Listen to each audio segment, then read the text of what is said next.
AD has approved KC-1400 collective. Everybody want to hear me say that? This is what it's all about. They're around. They are supporting. The money is going directly to our student athletes. They're signing deals. They have contracts. Let's do it. I mean, without this collective, we won't be successful. We won't be able to sustain our student athletes. I mean, 1400 Collective have done a really, really good job of keeping a lot of our athletes here. You know, if you saw them sign a lot of our athletes, but we got to do our part. So I know after the day, we're going to click that 1400 Collective. We're going to give one of those tiers, and we're going to make sure that we give to this collective so we continue to give to our student athletes and support them and give them what I need. Jackson State has a collective full throttle. They have a collective full throttle. And I mean, like, so they, you know, we won the national championship in 2023, and we were slowly but surely trying to get our collective going. Jackson State won it this past year. Their collective is full throttle. Like, it is full throttle. They don't want to lose. They didn't want to lose anybody.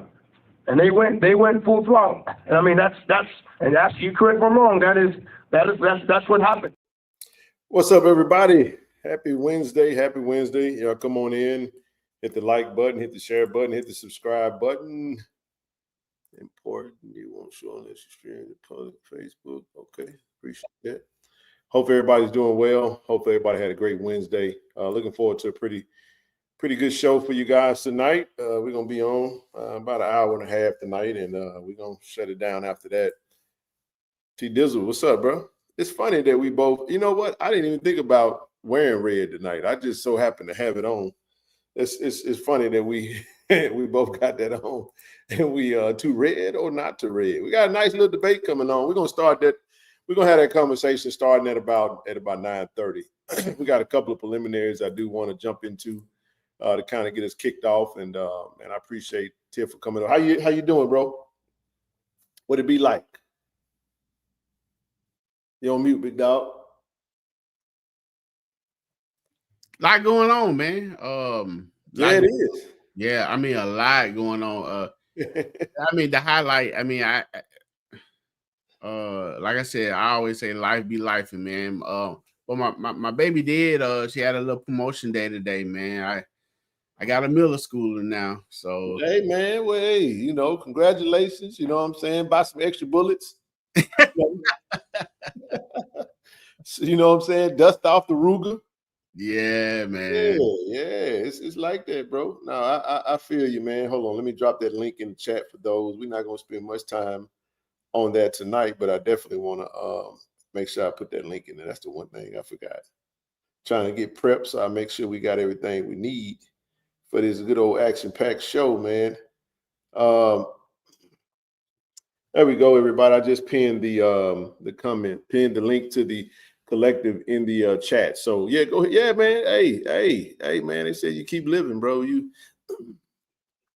see your kids grow old. You know what I'm saying? That's the objective to this life. You know, we yes. But yeah, man, keep going. You said a lot going on. Yeah, man. I mean, you know, working, just moving about. I mean, I can't stay stable very long, but at the same time, I'm trying to get stable so I can get mobile. If that makes sense. Well, yeah, I mean, you know what that means. It makes sense. It makes sense. It absolutely makes sense, man. I feel you, bro. I had another grueling workout today. You know, still trying to keep that going. Health is wealth. You know what I'm saying? So, let's get active. Let's get active, everybody, man. But listen, if you're watching on Facebook, head over to YouTube, hit that subscribe button, KC-1400 Media. If you're on X, same thing, man. Head over to YouTube, hit that subscribe button, share the stream, let everybody know that we live. We're gonna be on hour 30 tonight, and we'll be off right at 10:30 Central Standard Time, man. Give or take, but great show, man. A lot going on, man. I'm gonna jump right on into it if you don't mind. We did talk about this on the last show. If you haven't had a chance to purchase your rings, go over to the website, go to gojsutigers.com, search championship rings, and put your order in, man. We're gonna leave that open for about another month or so. Let's say we're gonna leave it open by the end of the month, man. And if you didn't get a chance to order it, You have a chance to order it now, man. Yeah, man, national championship ring, nice, man. Then you get dependent, where you had the option to get dependent or both. You know, you can man, one or the other, man. I mean, I'm still, what's up, baby? I'll be 225, man. I'm just still happy, man, that it said HBCU national championship. I mean, again, the time it took Coach Taylor and Coach Owen and the staff to get there, man. I mean, I'm just extremely still proud of that team. I'm proud of those young men. So man, this is monumental right here. I love it. Yeah, it is, man. Grab those rings, everybody. Grab those rings. Let's keep it moving. Hey, man, had a great, I would say, semester for for athletics, 2025, 2024, 2025 athletic achievements, 3.233 department term GPA, 3.251 athletic department cumulative GPA. So you had 10 teams, TD, with a 3.0 or higher for the term. You had 11 teams with a 3.0 or higher cumulative GPA. You had 173 student athletes, man, with a 3.0 or higher. And then you had 33 student athletes, man, with a 4.0, man. This is what it's all about. At the end of the day, we talk about athletics, talk about sports, but the word that comes before athletics is student athlete. These are student athletes. Education matters, man, and we're proud of our Tigers for going out there and just being not only rock stars out on the field or the court or the track or wherever they play or perform. They are getting it done in the classroom, man. So kudos to them, man. I just this is a good thing to be proud of. It definitely is, Ken. And like you said, the student coming for the athlete. And most of these young people know in showing that, it's a good chance that you're not going to go pro. So you have to, make sure that you focus on your schoolwork and what you, what you're aiming to be, what you're striving to be, what you want your professional career to be. And the way to do that is to get the books, man. It look like our student athletes are doing it. So, you might not go pro at that particular sport, but you will go pro as a person, as a professional. So great job by the student athlete and the coaches, the parents, and everybody that really support this, man. I mean, great job. Well said. I agree with that wholeheartedly. And man, good stuff, man. Let's keep it moving. We got a new track. We got a new golf player, man. New golf athlete. We want to welcome Miss Maddie Beeching to the Jack State women's golf program, and we bringing our golf program back. Coach Rob Moore II is out there on the recruiting trail doing his thing, man. So we what up, Terrell Keezy Peasy in the building. What's up, baby? Yeah, man. From T Keys from Camberley, Surrey, England. Coach went international on us, bro. He went worldwide. So we want to welcome Miss Maddie to the family, man. Yeah, man. Welcome, Miss Maddie, man. Coach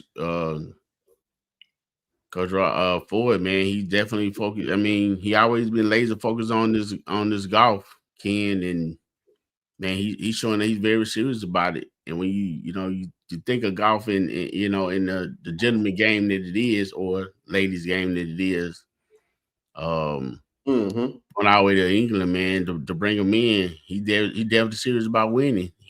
He definitely serious about winning. Man, we're gonna shake the trees, man, and see what fall and do what it do. Yes, okay. We're gonna shake the trees, see what it fall. We got a new Tiger on the fold, man. Coming all the way from England, from Bloody Link, from tea and crumpets and bloke and all that. You know what I'm saying? Like, it is what it is, man. We happy to have her. We'll get with Coach soon and figure out where we are with the finality of the roster. I'm sure he's tying up some loose ends, man, putting together a really good competitive team and looking to go out there and compete, man, as soon as this fall, man. He want to jump right into it and win right away. So we want to welcome our latest Tiger, Miss Maddie Beeching. Yes, definitely welcome. Hey, man, did you get a chance to catch Coach Aaron Jackson, our defensive line coach? The interview was dropped on Tiger Talk. Shout out to D. Corey C. Shout out to Coach A. Jack. Coach Jack. Great interview, man. Really good interview. My fellow Madison Central Jaguar alum. Yeah, man. Great interview, man. Just was looking forward to some big things out of the defensive line this year. Thoughts on the interview if you had a chance to watch it?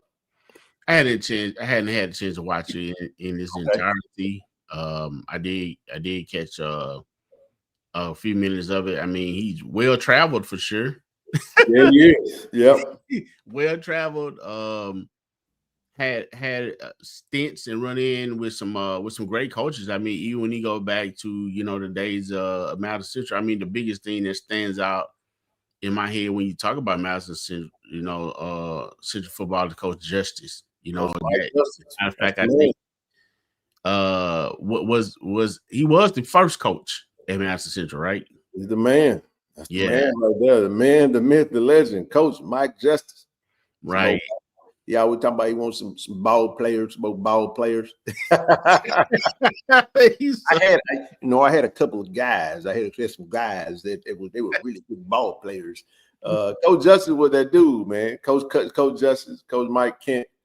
He was my principal at the time, but nevertheless, a lot of big time players came through and played for Coach Justice at Madison Central, bro. Yeah, it did. Yeah, for sure. I mean, several pros. But yeah, I had a chance to watch some of the interview, man. I didn't know he went to school where he went to school. I didn't know that. Yeah. Found that out, man. But he always been a Tiger. So yeah, man, great interview. And then he give credit and kudos to his coaches and the legends, just that he was able to go up on the man and just a full circle and was meant to be. And it's great that he followed his heart. I mean, he followed his heart. So I think he was striving to be one. He was going to school to be one thing, but that's not where his heart lied. So he just stayed with coaching. I mean, he got a passion and love for it. And you can see energy on the field, Ken, and it's been there. It's not just gotten there since he became D-line coach. It was there, when he was an analyst and before. So congratulations to Coach Jack. So far a great interview. I plan to go through and dissect it a little more and learn more about Coach Jack, man. And so, man, that defensive line, interested to see what they're gonna be like, Ken. Yeah, I saw Tymon putting some work in online.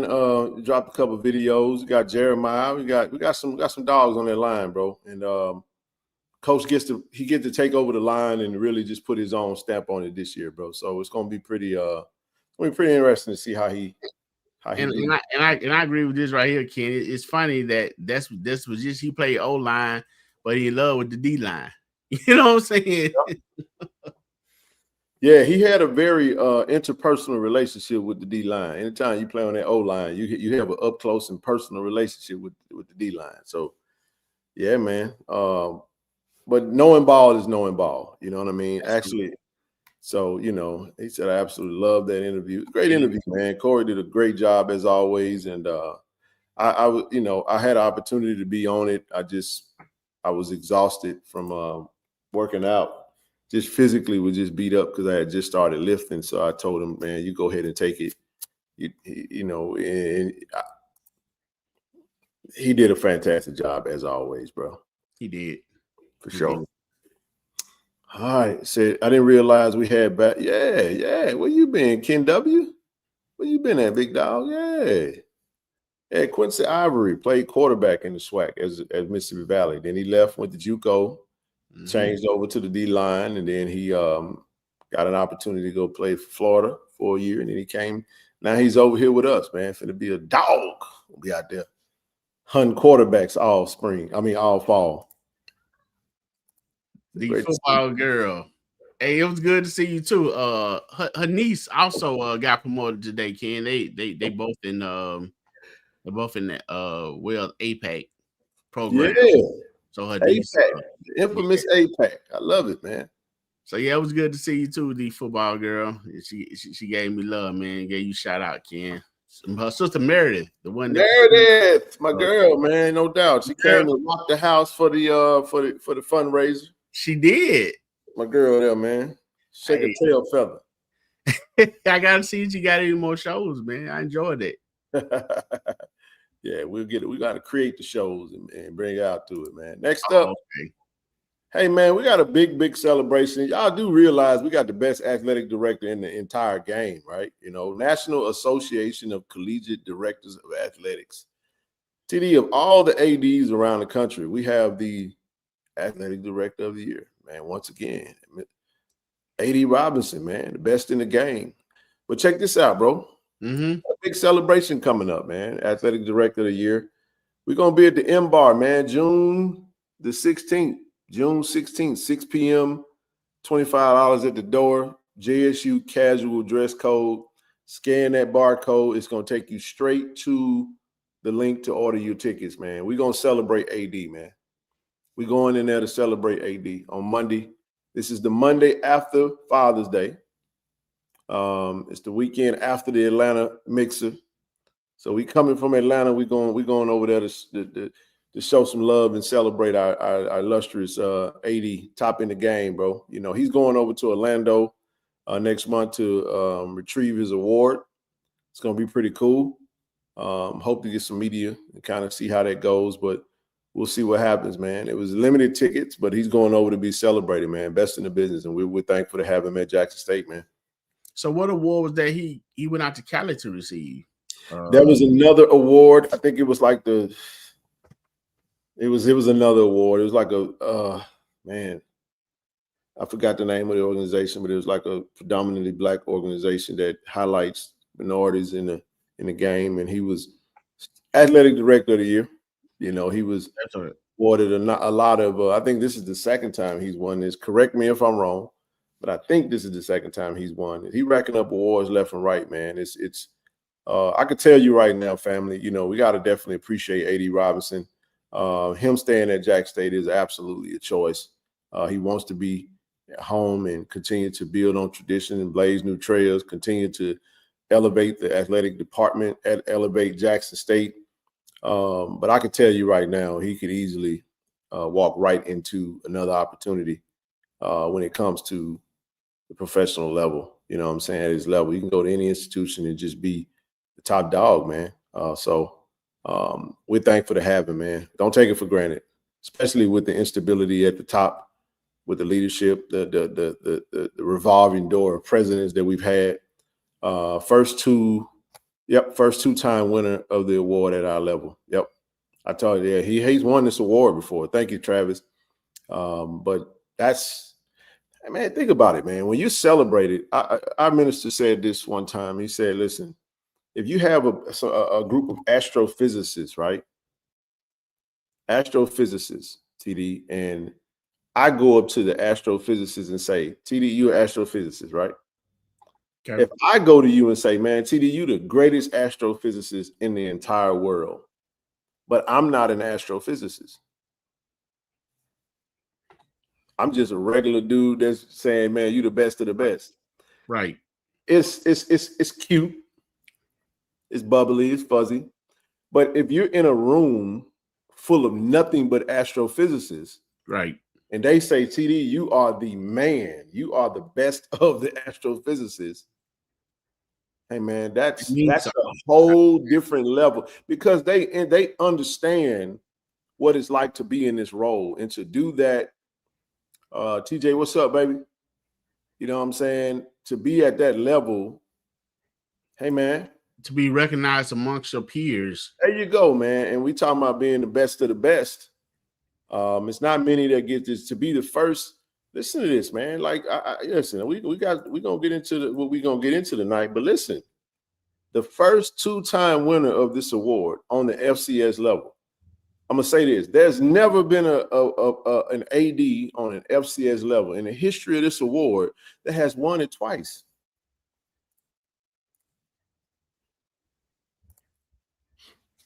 You know what I'm saying? Like that's something to be. I think sometimes we don't take it for granted, family. I do not take it for granted. I text AD when President Thompson stepped down, and I just said, "Hey, man, I said, I didn't have to say it, but I'm just like, hey, hang in there," because my heart goes out to him because of he's had to deal with multiple, leaders and bosses of the university. So with that being said, it's like, hey, man, just know, and my words to him was, just know that you are more appreciated now than what we can probably express. Right. Because damn it, if he decide to boogie, man, he has absolutely earned it. So, man, we gonna show up, man. Pull up 8 M-Bar, June 16th. June 16th, 6 p.m.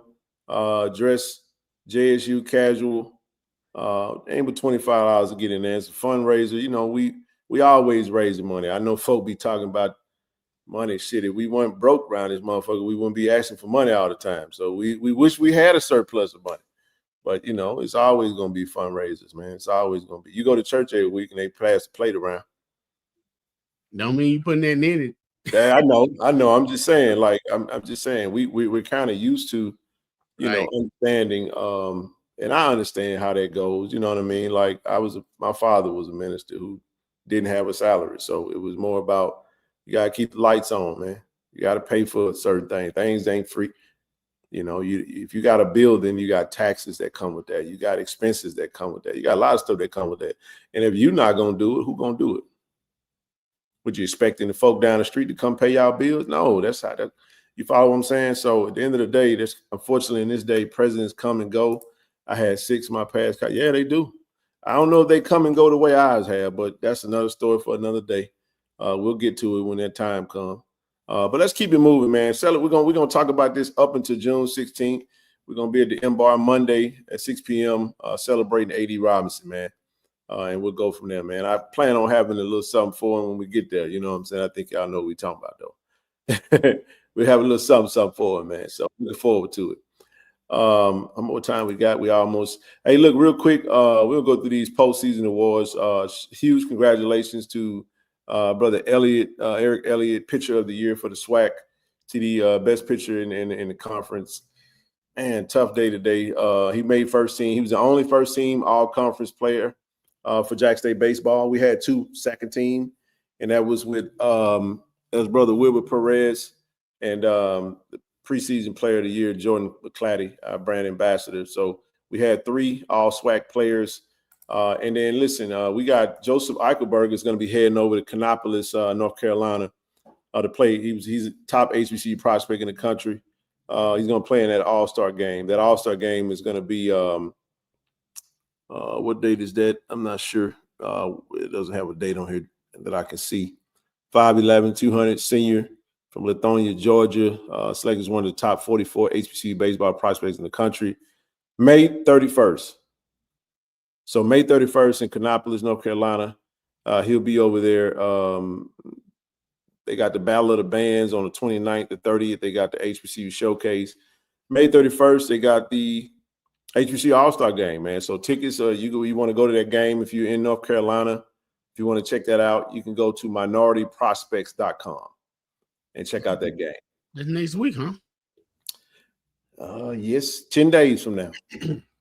The tournament is going to be over this week, so it's definitely that way. But man, speaking of the tournament, not the outcome we wanted. Good gracious alive, we gave up a damn grand slam today, man.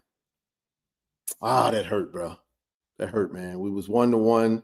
They had a big inning. They went up 7-1 on us, man, and we fought all the way back. Jordan McClatty brought a batter in bottom of the 8th, and damn, we fought back. We got in the hole.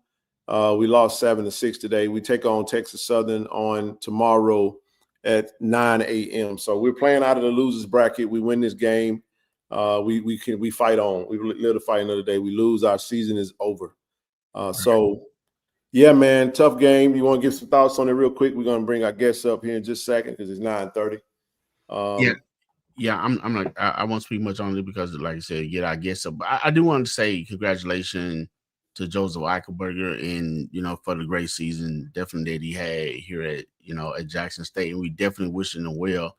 Hope he go to the HBCU All-Star game and show out and hopefully get selected, man. We appreciate the talent, because he could have left last year, Ken. He could have. Talked about, and he decided to stay, he and his father. So much obliged. We definitely appreciate it. Congratulations to you, young man. Glad you continue to do your thing this year and go ahead and shine and let them know what the talent is that you have, and we're wishing you well. Absolutely, man. A tough loss today, Ken, and hopefully we can make it up against Texas Southern tomorrow morning and continue to fight. Yeah, it was a tough one, bro.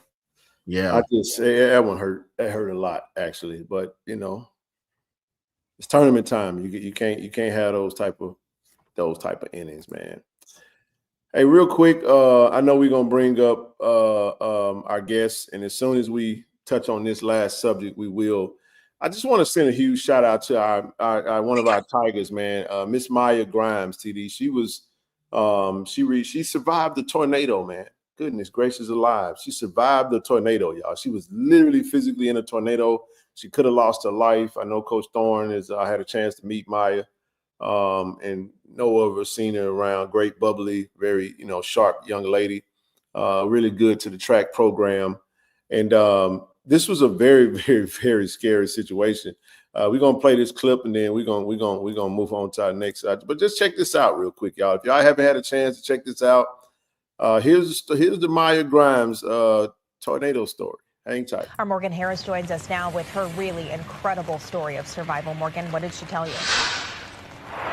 Yeah, Sam and Corey, an incredible story indeed. I'm live near Washington Place and Union Boulevard. This is where 20-year-old Maya Grimes tells me she was thrown from her car during the tornado. She says after she was thrown, she had to crawl until she got to this pole behind me, holding onto it until she was able to flag down an ambulance for help. Tonight, she's recounting her experience in the twister. It was something straight out of a movie. It's a true nightmare. A nightmare that will forever be etched in Maya Grimes' memory. Friday, the upcoming college senior was driving down Pershing to get home. It was a normal day until it wasn't. The sky was dark, but I was just trying to make it home. My dad called me and he was like, whatever you do, stop what you're doing. You're that close, just get home. Maya recalls seeing trees fall around her and the rain become intense. The 20-year-old was so scared, she called her mother. And she said, Ma, Ma, Ma, Ma. And just that alone, I just start saying, what's going on? She said, it's taking me, it's taking me, it's taking me. The phone disconnected. Maya found herself in the line of the EF3 tornado. My car just started spinning in circles and circles and circles. And I was holding on to my steering wheel for dear life. And I just was praying and just screaming, Jesus, Jesus, Jesus. And I was just trying to make it. Her windshield busted. Maya tells me she was thrown from the car, tumbling 40 yards at the corner of Union and Washington. And I was crawling down the road. I really was just I just have to make it to the sidewalk. Now pointing out the very pole she held on to First Alert 4 as she rode out the rest of the storm. And when I got over here, the ambulance was literally right here. They were driving, trying to get around everything that was going on. And I was just like, can you please help me? Can you please help me? The ambulance took Maya to the hospital where she walked away with only cuts and burns. 3 days later, she is now able to walk her mother through what happened to her at the other end of the call. Other homes that are devastated with no third floors. And then I think about my 125-pound baby. It's nothing but God. It's nothing short of a miracle. The mother and daughter hope Maya's story will even give just one person a little bit of hope. This really is an opportune time for us to, one, be able to understand God's grace and mercy, and two, to be able to be the show me state and show the world how St. Louis can be resilient. And Sam and Corey, like so many other people in the city, Maya Grimes tells me she did not hear a tornado siren Friday. Morgan Harris, First Alert 4. So glad she is okay. Wow, what a story. Morgan, thank you. Wow. Hey, and listen, welcome to the show, Tiff. Good to see you. You're on mute, by the way. But holy smokes, I'll say this, and I know we're gonna have some fun with these colors. But I've been in a tornado once in my life. I was living I was at work. I was working for Coca-Cola back in over a decade ago, right? I'm in the city of Jackson. I was working that Texaco right in front of the Grove Apartments, right in front of the train track by the animal hospital. You know, the Grove Apartments is that off State Street. Yeah. So, man, I knew that I pulled over to the gas station, man, and I knew it was coming. And I'm inside the store, and it's the first of the scariest thing ever, man. It sounds like this big train is coming. Yeah. It sounded like a lot of whistling. So I ran into the so if you're ever in a convenience store and the tornado comes, go into the actual cold vault. Go in there where the drinks are at. Because that is a box it's a cold box that's built into the store. Man, we were watching the tornado. The tornado literally came across the store. So it like hopped over the store. It got super gray. You couldn't see no visibility. It hit that mobile home. If y'all remember this some years back, it hit that mobile home community right next to the Grove, uprooted trees, tore up homes. But she was literally physically in the tornado. Like she got separated from her vehicle, bro, and getting pulled by the wind, dog. Like this is holy smokes. That's crazy. Tiff, how you doing, baby? You on mute? You on mute? Come on off mute, man. Don't be scared, man. You can't come up here and be scared, man. Hold on, I'm sorry. I thought I had unmuted myself. There you go. How you doing? I'm gonna let you speak on this because this is, you're president of the Blue Bengal Athletic Association, and you guys do so much for the student athletes at Jackson State, and this is insane, man. She's back home in St. Louis, huh? Right. Yeah, I know Miss Grimes. She is a great student. I'm glad she's safe. Like I said, she is one of our NIL students. Yep. So yeah, she's a scholar. She's an amazing student before athlete. And so yeah, I am glad that she is safe. But yeah, like you said, you hear the sound like it's a train coming. I've been in a tornado myself years ago. So I am just glad that she was safe. My goodness. Well, listen, we glad to have you on. I see you rocking your so you done fell in love with that little Southern blue back there.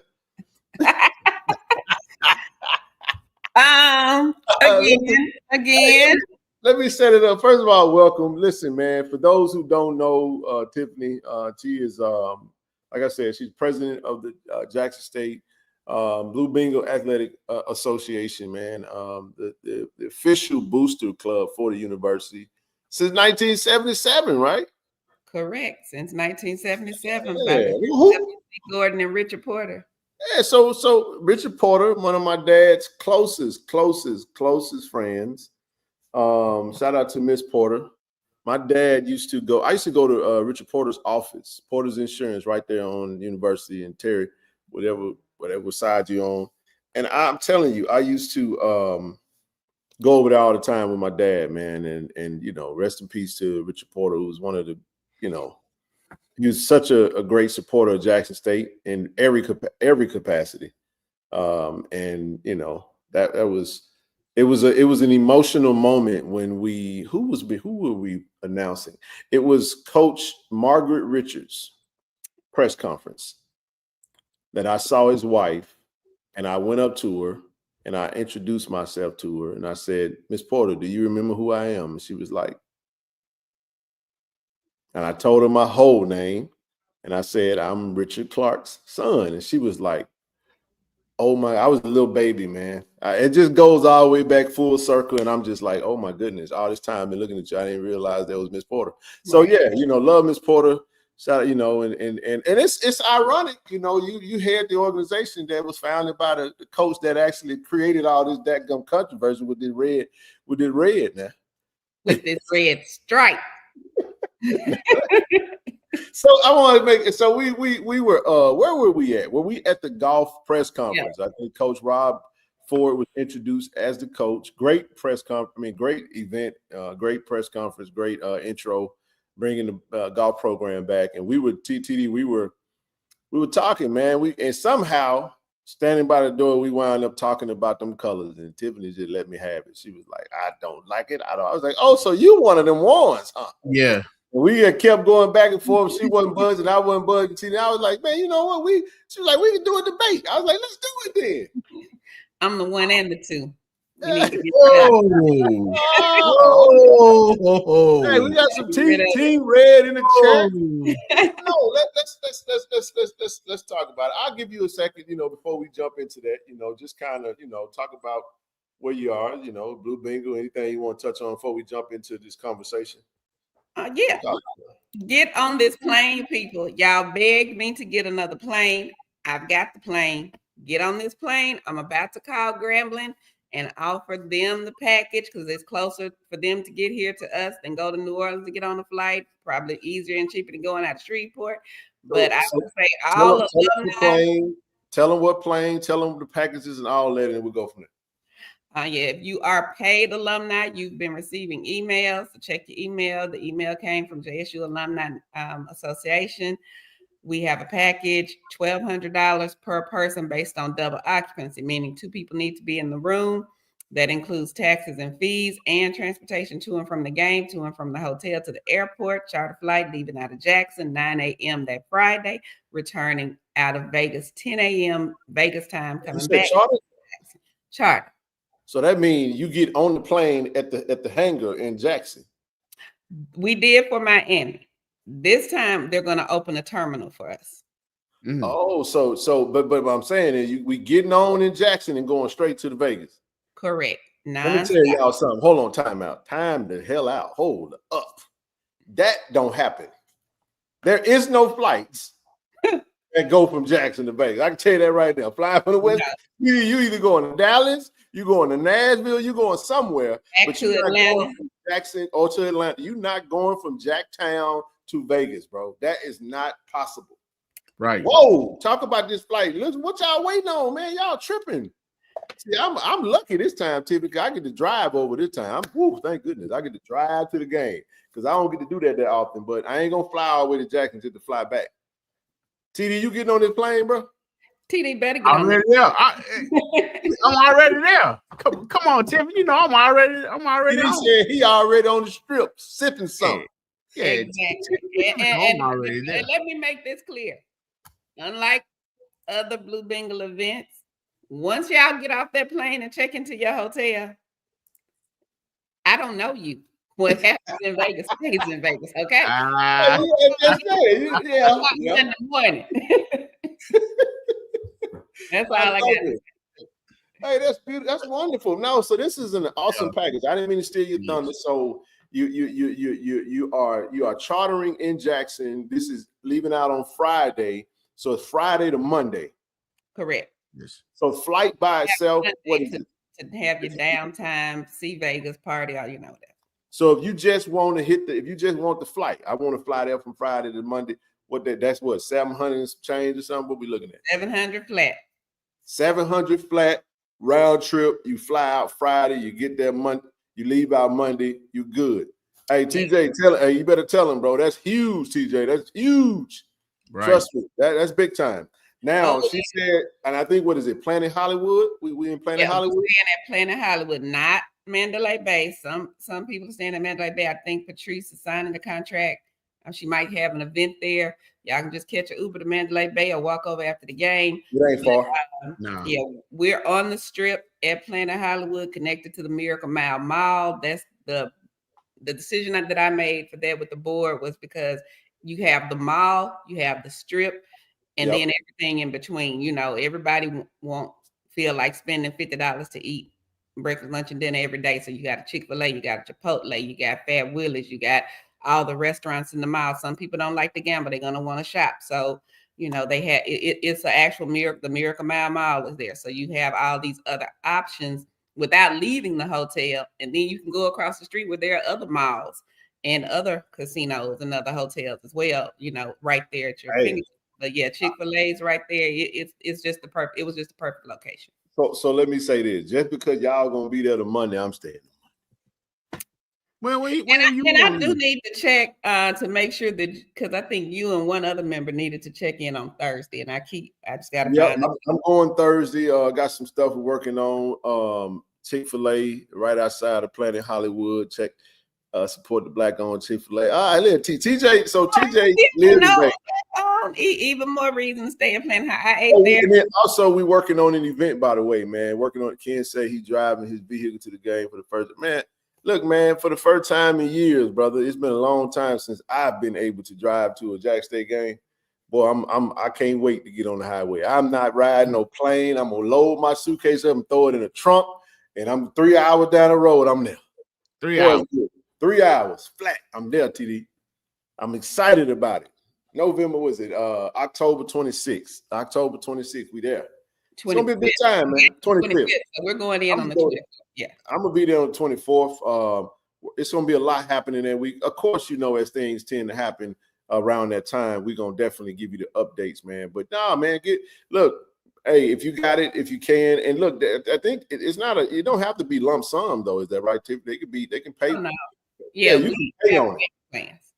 So right now, it's 50% down, and then the next payment would be due July 15th. The final payment due August 31st. After August 31st, everything needs to be paid in full. We won't be taking payment plans anymore. That's fair. Hey man, so listen, y'all gonna make that happen, man. I'm watching this game. New York look like they about to take it. Man, hey, I'm gonna have to add my 2 cents for saying how great this opportunity this is to fly on the plane. I was able to fly on the one to Miami, Tiff, and I really enjoyed it. I think I got some pictures, from being on the plane. So I'm excited about, being amongst the Tigers, and I think this is a great plan package, and appreciate you taking the time, you in the team putting things together for this to happen for us.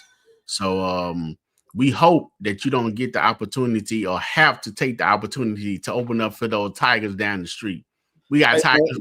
I mean, the best Tigers are right here. So, look, I'm just trying to get. We don't have to beat them and ride them too. T. Reezy, I'm putting the Range Rover on the highway, baby. Come on, I got room, big dog. Let's roll. Pulling up, big body. I have 65 seats left, and so I'm just trying to get these 65 seats sold so the Blue Bengals doesn't lose any money. Again, we don't make any money on any transportation we provide to any games. We never have. Can't say if we ever will, but right now we do not. So this is just a break-even point. If we do get a profit, it'll be less than $300.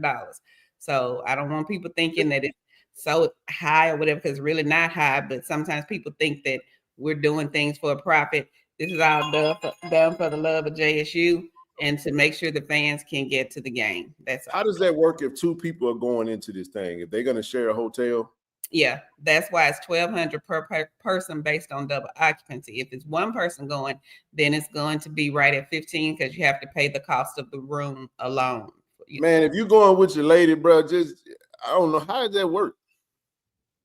That's when you fill out the order form, you're going to tell me who your roommate is. So some people are paying separately, but they put on the form who the roommate is. So I can, when I'm, doing the invoices, I can make sure that I know this person matches with that person and so forth. Makes sense, man. Look, it's going to be a good time, man. I can't wait, actually. Oh, the events, that man. Oh yeah. Like I told someone today, even if you don't go to the game, the events that are being planned for this game, I wish we could do this type of stuff at home.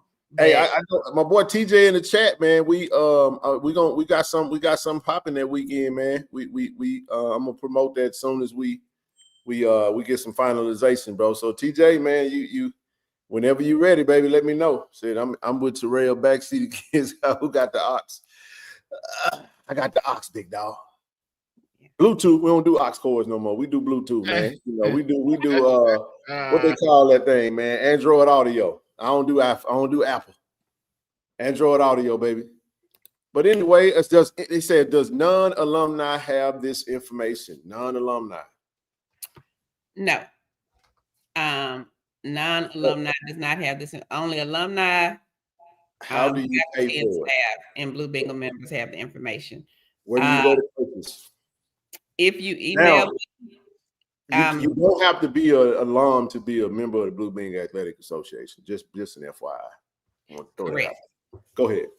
Yeah, fans and supporters can be a member of Blue Bengals. We are asking, well, because there are legal issues involved, we're not selling seats on the plane. So that's why it's private charter. So you all are reimbursing the organization for your cost. So that is why it's imperative that members, alumni members, faculty and staff, or Blue Bengal members, or even Tiger Fund members, anyone that actually is a member of anything, or KC-1400 member, anyone that's paying to support JSU as a member, they're more than welcome to get on the plane. Now, with that being said, if Ken wanted to, let's say he was paying for his family to get on the plane, well, of course, he doesn't need to make sure that he pays dues for his wife and his kids and all that. They're associated with him. So he can reimburse us for the cost of having many people. Like I said, TD, if your wife decides she's coming, she doesn't have to join, you join. So your dues cover whoever. So it's just like, but someone, you have to be associated with someone that is a paid member. So if you're not giving JSU at least $50 a year, because that's the minimum for national. So Dub is good. Dub, you good, brother. Just you good. Hop on that, get on that plane, big dog. So but some people think everybody's got to be a member. No, just someone on there that you are associated with has to at least be an alumni member at the lowest level. Like, we're not like you got to be the lifetime member or whatever, just at the most base level, so that we can stay above board. Because one thing I'm not trying to do is go to jail for breaking federal aviation laws and transportation.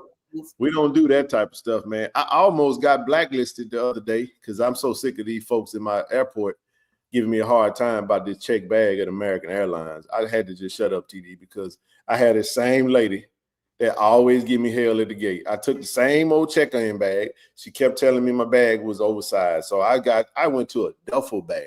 Listen to me. A duffel bag. Do you know that lady made me check? You know me, she made me measure I looked at her and said, "Ma'am, it's a duffel bag." Made you put in that little thing. Yeah, but then I turned it in. I made it fit sideways. She was like, "No, you got to sit it upright." I said, "Ma'am, it don't even fit like that with nothing in it." I was like, "Why are you?" And the other lady, and she was one of us. Another lady that, white lady was like, "Sir, just come over here. Just." She was like, "Just take one thing out of the bag and I'll walk it down for you." I'm like, "Why does she do this every time, man? Why does this lady give me?" I said, "Does she like target me or something?" I said, "This like the 5th, 6th time this lady's done this in the last, like, this year, bro. Like, that ass. I'm not kidding." That's why I took the duffel bag. The Pacers. What just happened? I'm sorry. All right, let's get into this conversation. Right. Oh, and my let me also got the game up. Oh, MG. Yeah, let me also acknowledge real quick some of the other members that found the Blue Bengals, because I don't really get a chance to list everybody, but it was W.C. Gordon and Richard Porter, Robert Funches, James Garner, Reuben Hopkins, Ralph Barney, Charles Beard, A. Alexander, Edward Lipscomb, and Alfred Porter. And there was another Funches brother also that I don't have his name listed, but yes, they were the ones that started Blue Bengals. They got together so that they could come up with a way, what a booster club is for, to make it do what it do. And so that's how it all started in 1977. So let me ask you a question as we transition, because we got some. Let's go. That's the question: to red or not to red? When did W.C. Gordon, the jazz man, decide? We Tiger Talk got a whole show, and we're gonna come back to that, because we're gonna show you guys the official school colors, like the style guide and all that good stuff, kind of where we are with this thing. Tiffany's a traditionalist. I'm not a traditionalist, because Jack State is not a traditional program. It's not. It absolutely is not. So traditionalist with a hint. What that mean? Tell me what that mean, Tiff. I mean, TD. I love the tradition, but I also like a little change at time. You can't keep doing things the same way and expect different results. He gave us the definition of insanity. So here's so only thing I'm saying is sometimes you have to shock your system. Okay. So that's where the hint come from. Miss Tiffany? Well, no, the hint of red has always been there. We've always had red in the uniform, that red stripe, which was put there to signify the blood that was shed in 1970. Yeah, Tiger. Yeah, go ahead. So again, you need to teach the students, the incoming generation, why there was ever red placed in the uniform so they can understand the significance of that. You all did a great show. I rarely watch the show, but I did. My husband was watching it, so I sat down and watched it with him last Wednesday. You guys did an excellent show honoring the tradition of JSU. Yes. And what occurred in the past so that we can remember that. And so even just teaching people why the red stripe was there will, help keep that alive. And as a people, not just as Jacksonians, but as a people, we can look at how we are in society right now and see that we are failing at remembering where we come from. Those who not remember the past are bound to repeat it. And they're about to strip away these rights right now and put us right back to where we were 70 years ago. So I am a traditionalist. We must know the past. Yes, we do. Let's get to read or not to read. So Coach W.C. Gordon is the architect of the legendary block. You have the block right up there. When that block was first created, though, it wasn't created. It was a red block. He was the one that added. Now, our original colors were actually royal blue and white. You. So those who don't know that, our original colors were not navy blue and white. It were royal blue and white. Now, we transitioned to navy blue, and that became our primary colors, navy blue and white. That's what you see. That's what I was born into. When I was born, Tiffany, we had the touch of red in that thing. It was always my first ever James Big Country Johnson jersey. I rocked the 41. It was white, navy numbers with the triple stripe with the red in that thing. Ricky Jordan was playing back in the day. I'm a big fan of Graylin Pratt. I've always seen Jackson State. When I saw that white uniform with the navy numbers and trimmed in red, it meant something to us. But here's what happened, though. And not to just talk to you. Something happened between the time that W.C. Gordon was transitioning out. Coach Big Daddy Carson takes over, and we go all the way up into the end of his life, in which Coach Robert Hughes, Coach Judd takes over. And then you started to see that red get smaller and smaller and smaller and smaller in those uniforms. And the greatest tenure of our time under Coach W.C. Gordon was when we had those red uniforms. I'm not going back to the Bob Hill days. I understand that Bob Hill days, was it blue and white and blue? That's what it was. It was always that way. But when we talk about the greatest tenure of our football program, because that's where it was introduced, correct me if I'm wrong, but when you introduces it and it becomes a part of your history, traditions you can start new traditions. Like we have a slogan that says building on tradition, blazing new trails. So at some point in time, some of those new trails are going to become a tradition. And will you all just keep shifting to new colors? Because don't forget now, just a few years back, we had a different color every game. Well, that's actually more modern, though. I'm gonna get to that. There's nothing wrong. Where do you hold on to who you are? Now, I am a sociologist, so we can get into symbolic interactionism. People derive meaning from these symbols. All symbols, even putting that chain on your neck, that's a symbol. It derives meaning. People see that they know what it means. That you're going to know that you have a certain mindset because you're wearing that type of chain. So people have to understand. Like I said, it's all about understanding, being knowledgeable of the meaning of these symbols, and that's where your legacy comes from. If I'm constantly changing my symbol, there's no legacy attached to that. The tradition is changed. The tradition is unstable. Then you have to think about the fact that now you're changing symbols your past, your stable alumni, your stable fan base, those that have come through and loved and respected and grown up with these symbols, that built their community around these symbols. Now you're pulling away our tradition. We have no allegiance to whatever you're showing now. So now you're weakening a stable base. And you still have not built a stable base, because these young kids coming in, they don't even know why they're Tigers. They don't know they're Blue Bengal Tigers. They don't know. I can't even say they necessarily know that we were royal blue, that we're navy blue. If you say, what's the color? So because we're not holding to any one thing anymore. Now, it might look cute. I'm not saying it's not cute. Don't come for me, people. Now, let me back up. Go ahead. Do not come for me. This is fun. This is game. Yeah.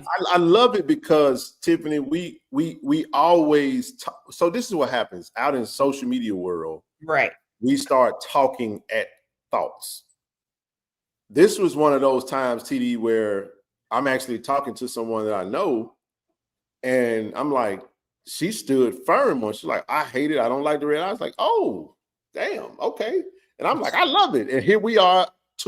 We're on the opposite end of the spectrum, and it's like, let's get some understanding. Let's have some. But it's all love between our friendly debate. I don't want. Yeah. Oh no, it's no. Now in the end, I don't have no power. They gonna wear. They gonna wear what they wear. Ain't nothing I can do about it. We just want to win. In the end, just win, right? Right. But the reality of the matter is that, Brother Max, how you doing, bro? Appreciate the donation. He said, to quote Denzel Washington, you're somebody or you're nobody. JSU class 1995, Dr. Lack for president, 100 black men at ATL. Appreciate you, brother, for the donation. But no, this is just a debate. It's more about creating dialogue and also giving those who are on the side that Tiffany on, somebody that understands where they're coming from, and try to figure this thing out. Because this is what I say, and I'm gonna tell you, this is my thought process, Tim. I just want to look good. There was a time where we had no red in the uniform, and we were begging to have the red back, just a strip. Yeah. We were fine with just getting the accent back. Now, the first time we ever wore a full red uniform was when Coach Prime came, that I know of. I never seen us wear a full red uniform. Correct. I had never seen it. Let me tell you why something like that can happen. Did that happen because Deion Sanders was a powerful man and he had influence, he could do what he wanted to do? No. The reason something like that happens is because we did not have a stock look. We did not have a tradition in place. Our uniform execution over the last 3 decades has been absolutely atrocious from a consistency standpoint. I didn't say uniforms didn't look good. I'm talking, and this is not an indictment on any of, especially not Dom. Dom does a great job. I'm not talking about Dom. Dom has done a fantastic job.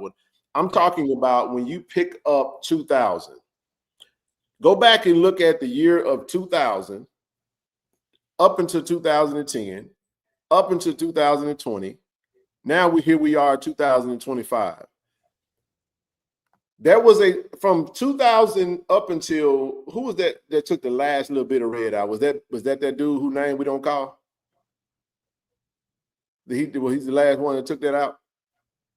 I want to say, you know what I'm saying? Because it got to a point to where the helmet. Let me show you something. Let me show you something. Yeah. Let's go to the helmet. Let's get that last. We're gonna show the legendary W.C. Gordon, one of our greatest coaches and pioneers. He was the one that literally he designed the JSU block. It was on a napkin at lunch, breakfast. He was eating. He wrote the J. He put the S side next to it. He put it's 6 lines and three letters.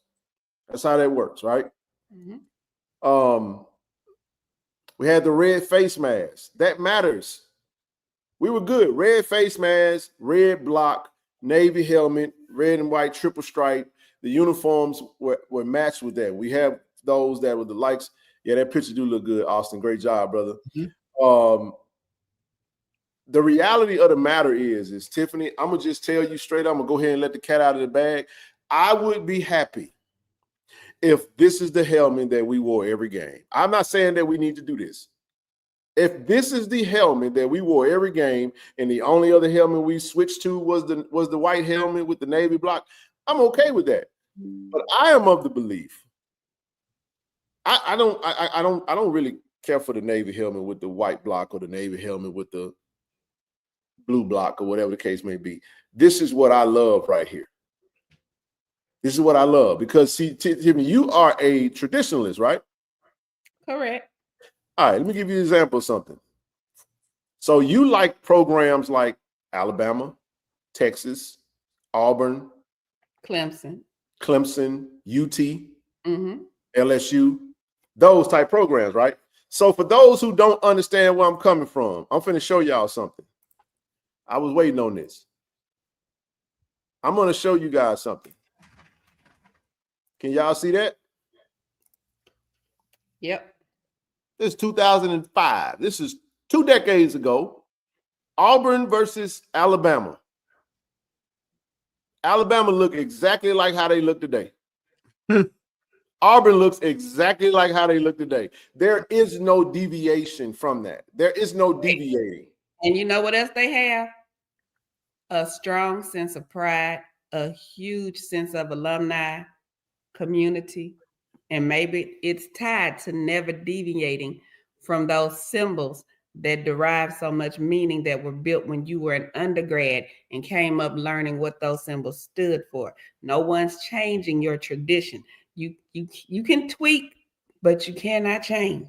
If you change, it's no longer a tradition. And we're not tweaking anymore. We're changing. We're not embellishing anymore. We are changing.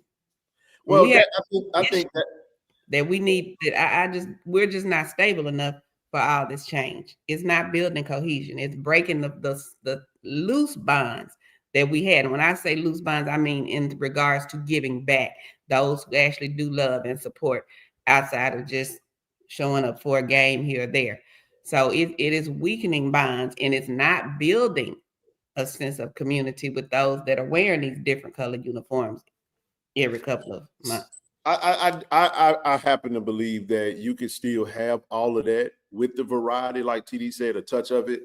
The only way it works, though, Tiff, in my opinion, is that you have to have a stock look. You have to have a standard uniform, a home and away, bar none. No matter what else we do, this is who we are. This is what we do, and we lost that a long time ago.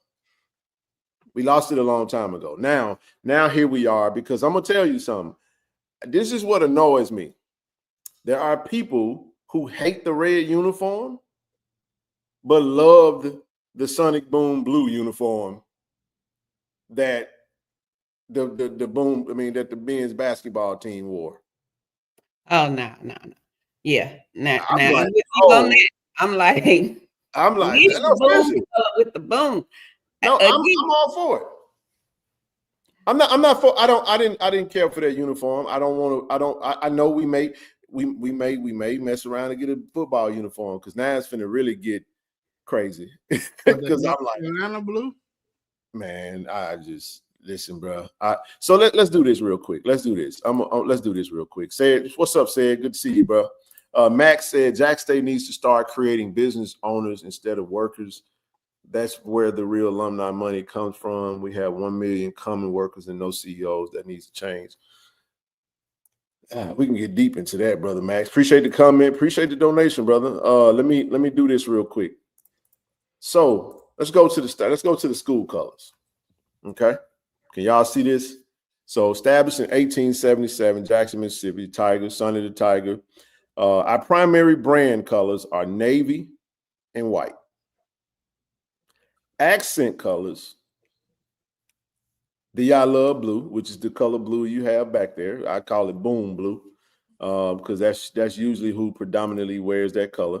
Right. And it's just like all over our online branding is heavily, we heavily use that number. We sparingly use the red.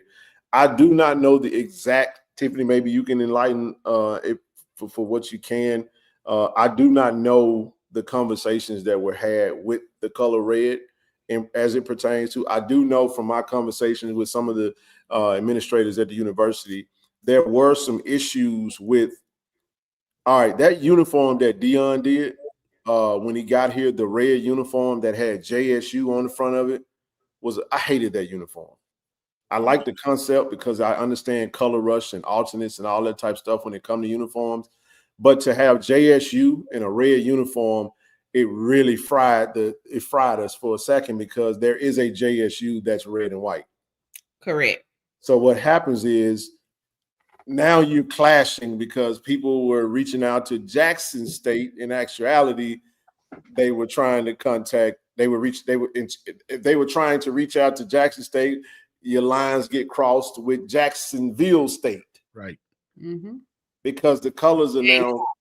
So to fix that, to remedy that, it's like no more red. We're gonna use the other accented color, and we're not gonna use this uniform. I get it. I fully understand it. I'm just trying to say, I wanted to make sure we get all of our thoughts out and express it, so we could have some type of resolve as to where we should go from here.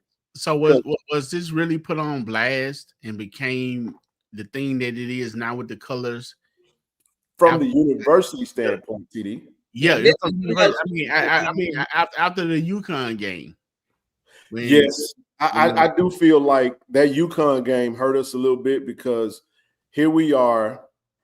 I just think the accents, people, you don't want to. So if you are on national TV and you're going into the national tournament, your base colors, you want to wear you want to be on brand. And there were many that felt that we were totally off brand, rocking a red uniform in Stores, Connecticut, on the largest stage that our ladies could have played on. It would have just made sense to have that navy and white uniform with the trim in red. That would have been. And I'm gonna take it all back to we're losing this is cultural capital. Those visual artifacts, they hold meaning. This is cultural capital right here. And we are disconnected. We have disconnected. And that shows what I'm talking about. Doing all of this, tweaking and changing every now and then, this and that, whatever somebody's idea of what looks good today. That was a huge disconnect to be at that level, looking that way. And the only people that could see it and could understand it are those of us that have been here, that understand our traditions, that have grown up with it and know better. It's not that people aren't doing better. Sometimes you just don't know better. And yeah, we changed the blue Bengal shirts. We're about to change them again. But the symbol still holds. The color of the shirt might be a little darker, a little lighter, whatever, different material, but this symbol will hold. This symbol can't keep changing, or it's no longer the blue Bengals. So we like I said, and that's cultural capital right there. When people see this symbol, they know what this symbol stands for. So if I change the symbol every time I turn around, I am disconnecting from that history. I am removing the visual artifact.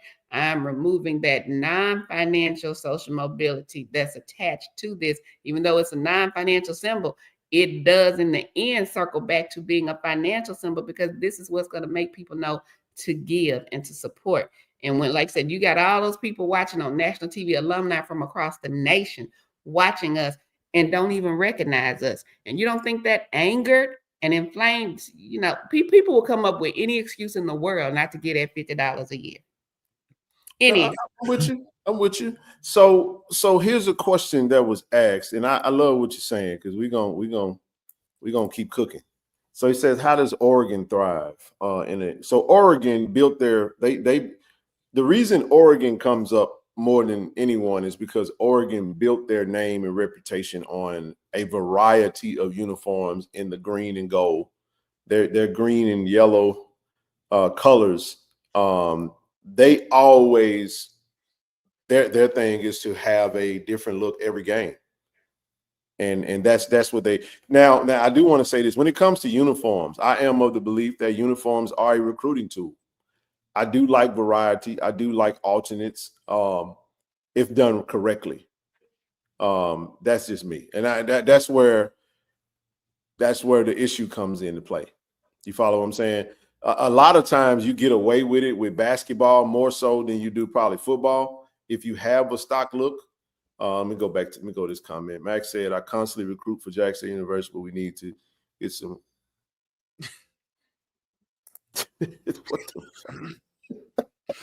Different administrations bring different What the hell, Max? Come on. Must be inclusive. This is a new world. What? Whoa! I just walked right into that one. All right. I'll TD, I'm gonna let you man the comments. I ain't touching the comments. Yeah, I saw that. TD got comment duties from now on, bro. I almost made it to the top. Well, hold up. I want to go back to the comment. Someone said something like, if they would have won, nobody would have cared about the red. And again, we have to stop excusing away our behaviors. We just have to stop. If they would have won, great. Now the whole freaking world would have thought we was a goddamn red and white team. So it still would have been a how good. Did that happen though? How did that happen though? I told you earlier today. Now I am still faculty. No, we ain't trying to get you. Nobody gets in trouble. But we know how it happened. Let's just say, like I said, people make changes. Not saying they're bad ideas, but no. What I'm saying when I say how does that happen, like that was the choice on the road for that particular game, and it's like, and I don't. Some people don't really care. And some don't, And I'm not gonna say I don't think 80 Robson really. I know he supports his coaches and let them kind of run their thing how they do it, and he's that's probably the best I can speak for him. I'm definitely not gonna try to speak for him. And like I said, this is also not controversial. It's more dialogue. We're talking about where we are, how we got there, and understanding brands, you know what I'm saying, and branding. So if these are our colors up here, we got navy and white with accented blue, accented red, accented gray. So that means we can have blue and white trimmed in gray. We can have blue and white trimmed in blue. We can have blue and white trimmed in red.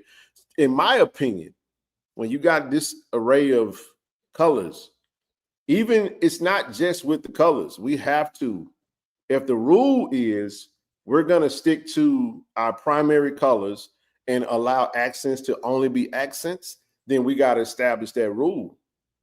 Because that's the case. Here's the style guide. This is supposed to be the established rule. But again, do you know how many people on campus don't even know we have a style guide?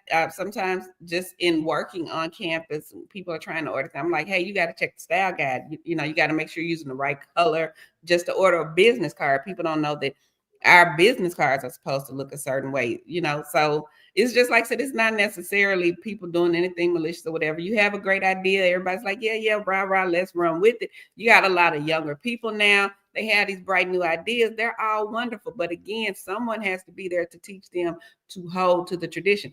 Everyone that's coming in won't be a Jacksonian. So they're not going to know our traditions. So when they're making a change, they're just making a change. Like I said, it's just, I think this will look good. Great. But you need to understand that's not our tradition. And you mentioned the PWIs. How many coaches you think going to show up to Alabama, to Auburn, to Clemson, to Georgia and say, I'm changing your whole uniform. I'm changing everything. Well, they're not going to do it because it's already established. Usually when you go to a place where it's not as pronounced, I think when you go to an Oregon or you go to some of these other uniforms, you go to a Maryland, you go to some of these places, it's not, these are still, what I'm saying is there are programs that build their tradition on variety. It's not built on one's particular look. And we, that's the same thing that we could do. And I think that's also the exact same thought process that Coach Prime had when he came in. Wanted to look good. And then let's be real about something. Uniforms are a huge recruiting tool. Right. You look at this look. You don't agree with that? I do not. Because again, you can look at other schools that recruit and nobody's caring what the uniform looks like. They're proud to put that uniform on. Who you proud to put those I totally not the color of the uniform. And that's the problem. I totally disagree. Color. You need these kids love the colors to recruit you, and we need to show them why they need to have favor and faith in the institution and not a doggone color of a uniform. That's just a color. Well, it's not that. No, it's also the name because they're not putting on color. They're not putting on nameless jerseys. The institution is the recruiting. So let me say this here. You got to keep in mind that this is your thought process. This ain't even my thought process. having being right there, you know, and you kind of just, if, you know, you look at the equipment managers who set out uniforms when these players get to come on their visits, man, them kids flock to that red uniform. That red uniform was a draw because it was different. It was, and I understand that, but here's the thing: at the end of the day, it still got our name on it. And it's still, at the end of the day, it still falls within the color. It falls within the color. It does fall within the style guide. It does. Yeah, I'm just against all red. I'm not against red in the uniform now. I've been clear about that. But that red uniform, I'm against that. I will never like it. I don't care. I don't even think it looks good. I know some people think it, I don't even think it looks good. It is the most egregious thing when I see that, to me, because I'm thinking of our traditions. I'm looking at like this. No, I do not. I'm watching us pick away. I'm watching us constantly pick away at everything that we are already weakened as a community. I do not. I do not like this. I had my best friend's little boy when he was a toddler. He used to say, "I cannot like this. I cannot like this." But that's me. I cannot like this. So go ahead, T. Go ahead, T. Let me ask you this. We always talk about evolving. We always talk about millennium. We talk about new generation. We talk about the, you know. So I'm with you on the tradition. I get what you're saying now. I understand what you're saying. And like you say, you got kids coming in with brighter minds and they feel like this is a little cute. You know, you just can't have them coming in and changing stuff. I definitely agree. And I agree with Ken with these uniforms. They do attract athletes. I mean, because what you hear kids say, "Oh, that's fire, man. That's what, you know, whatever the latest terms are," because they're looking at the uniforms and they think it's dope or they think it's nice. So you say that you're not against the hint of red. You were traditional navy blue with a hint of red. You with that, right? Mm-hmm. So you don't see doing anything to get these younger people attention, because, like I said, with the evolution, what got their attention before Prime came and went all red? What got their attention then? We're going to get their attention regardless. However you present it, that's how you present it. If I walk up right now and I told somebody, I just picked a person and said, "I'm gonna give you a brand new car," I've already decided what type of brand new car I'm gonna give them. But if I walk up and say, "I'm gonna give you a brand new G-Wagon," instead of giving you a brand new Ford F-150, they're going to want the G. I'm not giving you the option, because you're still going to be happy that I gave you something brand new, that I selected you to get this gift, this unbelievable, valuable gift. You're going to be happy with the gift regardless. But now that I'm sitting here like, "Oh, well, the G-Wagon is more fire than the F-150. Yeah. Why did I even put that on the table if I'm there to sell? If I'm selling you whatever I have right now. I'm not selling you what you want. I'm selling you what you need. Now, that's the first rule of selling. You sell people what they need and they will buy and come back. If I'm selling you what you want, I'm the fool. So basically, if you don't have it on the shelf, you can't buy it. It's on the shelf, but I'm not going to sell you what you don't need. You want me to sell people what they want. Kids want whatever the latest and greatest is. We watch these kids every day. I deal with these young people, because we're trying to stop calling them children. Right. I deal with these young people all day, every day. They don't know, once they leave their mom and daddy's house, no matter how tough they talk, they really don't know up from down or how to turn around. And I'm supposed to let them make the decisions. And we can look at graduations. We can look at our last 2 graduations and all of the issues that we have had with the last few graduations. And that has been because we've been letting these young people who don't know tradition and don't know how a program should run for a graduation have too much say-so. So now we don't have a speaker. Everybody like, why we don't have a speaker? Well, we let the kids say we didn't need a speaker. Then they came back and said, why Tougaloo got Jasmine Crockett? Well, y'all said no speaker. So why we're not here? Why we're there? Well, y'all said you wanted this. So when do the alum, I won't say it, when do the alums that know better hold true to teach them to do better, so that we can keep this strong sense of community? Like I said, this is not a sense of community, and we are really losing that. So let me say this. Great point, Tiff. But let me say this though. Mm-hmm. I think we had the worst uniforms probably in the conference when we had no red in them. There was no red in there. The execution still has to be there. It's not just one thing. See, when we have these conversations, we can't be extremists. We have to understand that what we're talking about is a small nuance to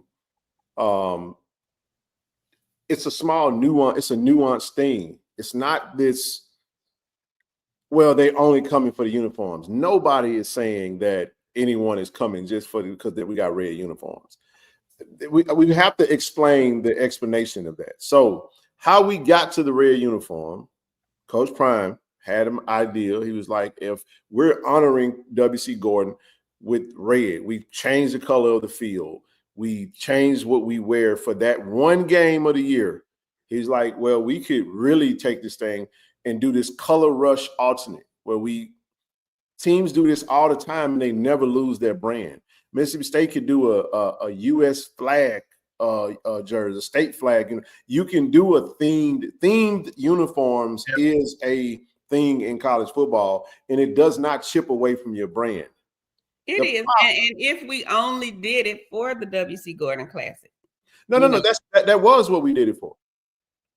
It was only for. There was a moment where we were wearing different colors. Let me break this down to you. When Deion did it, he incorporated. His idea was to every week not look the same. Correct. So what he did was he took the uniform, the jersey that we wore in the Celebration Bowl that we just won.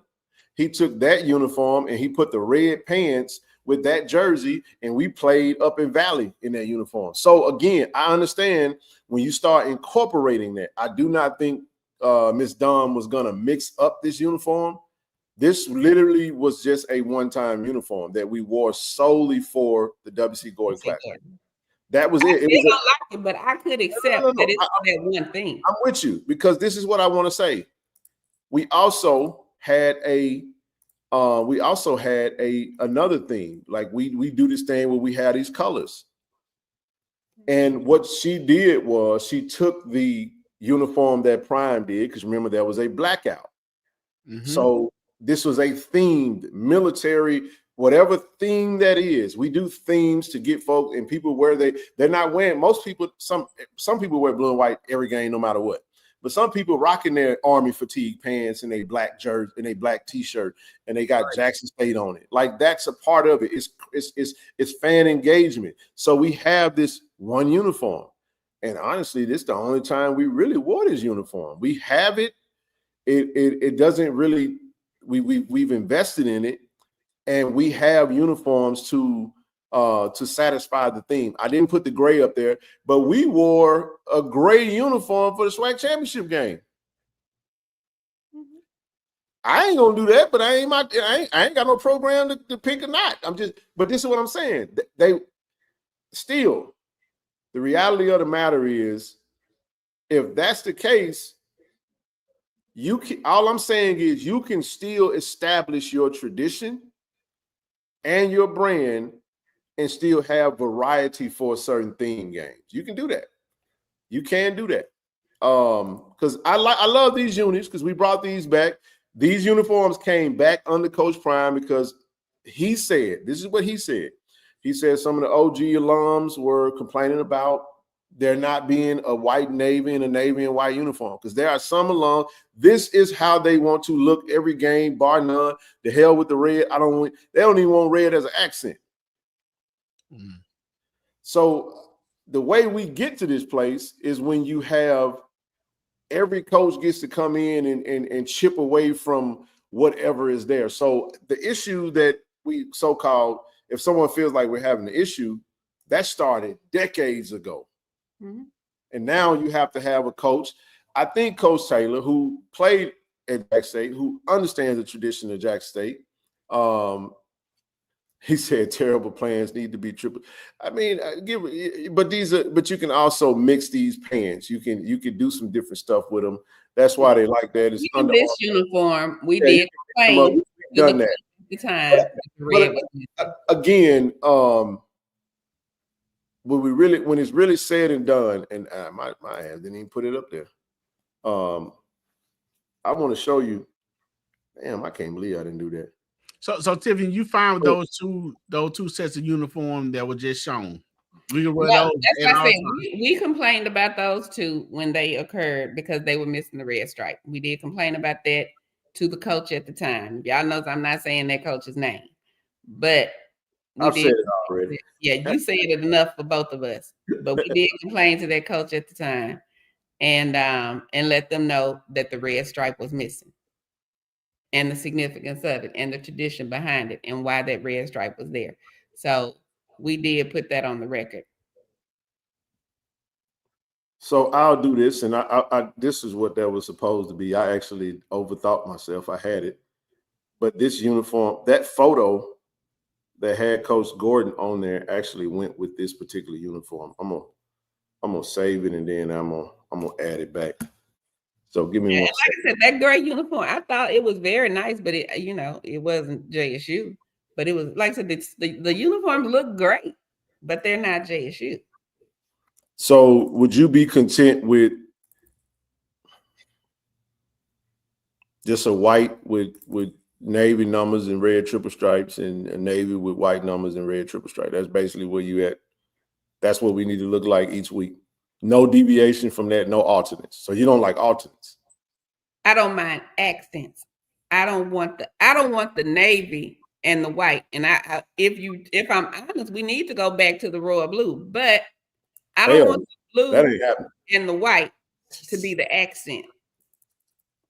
and the gray and the red and the powder blue are the main color. So this is what I wanted to show. Nothing wrong with it. So this is what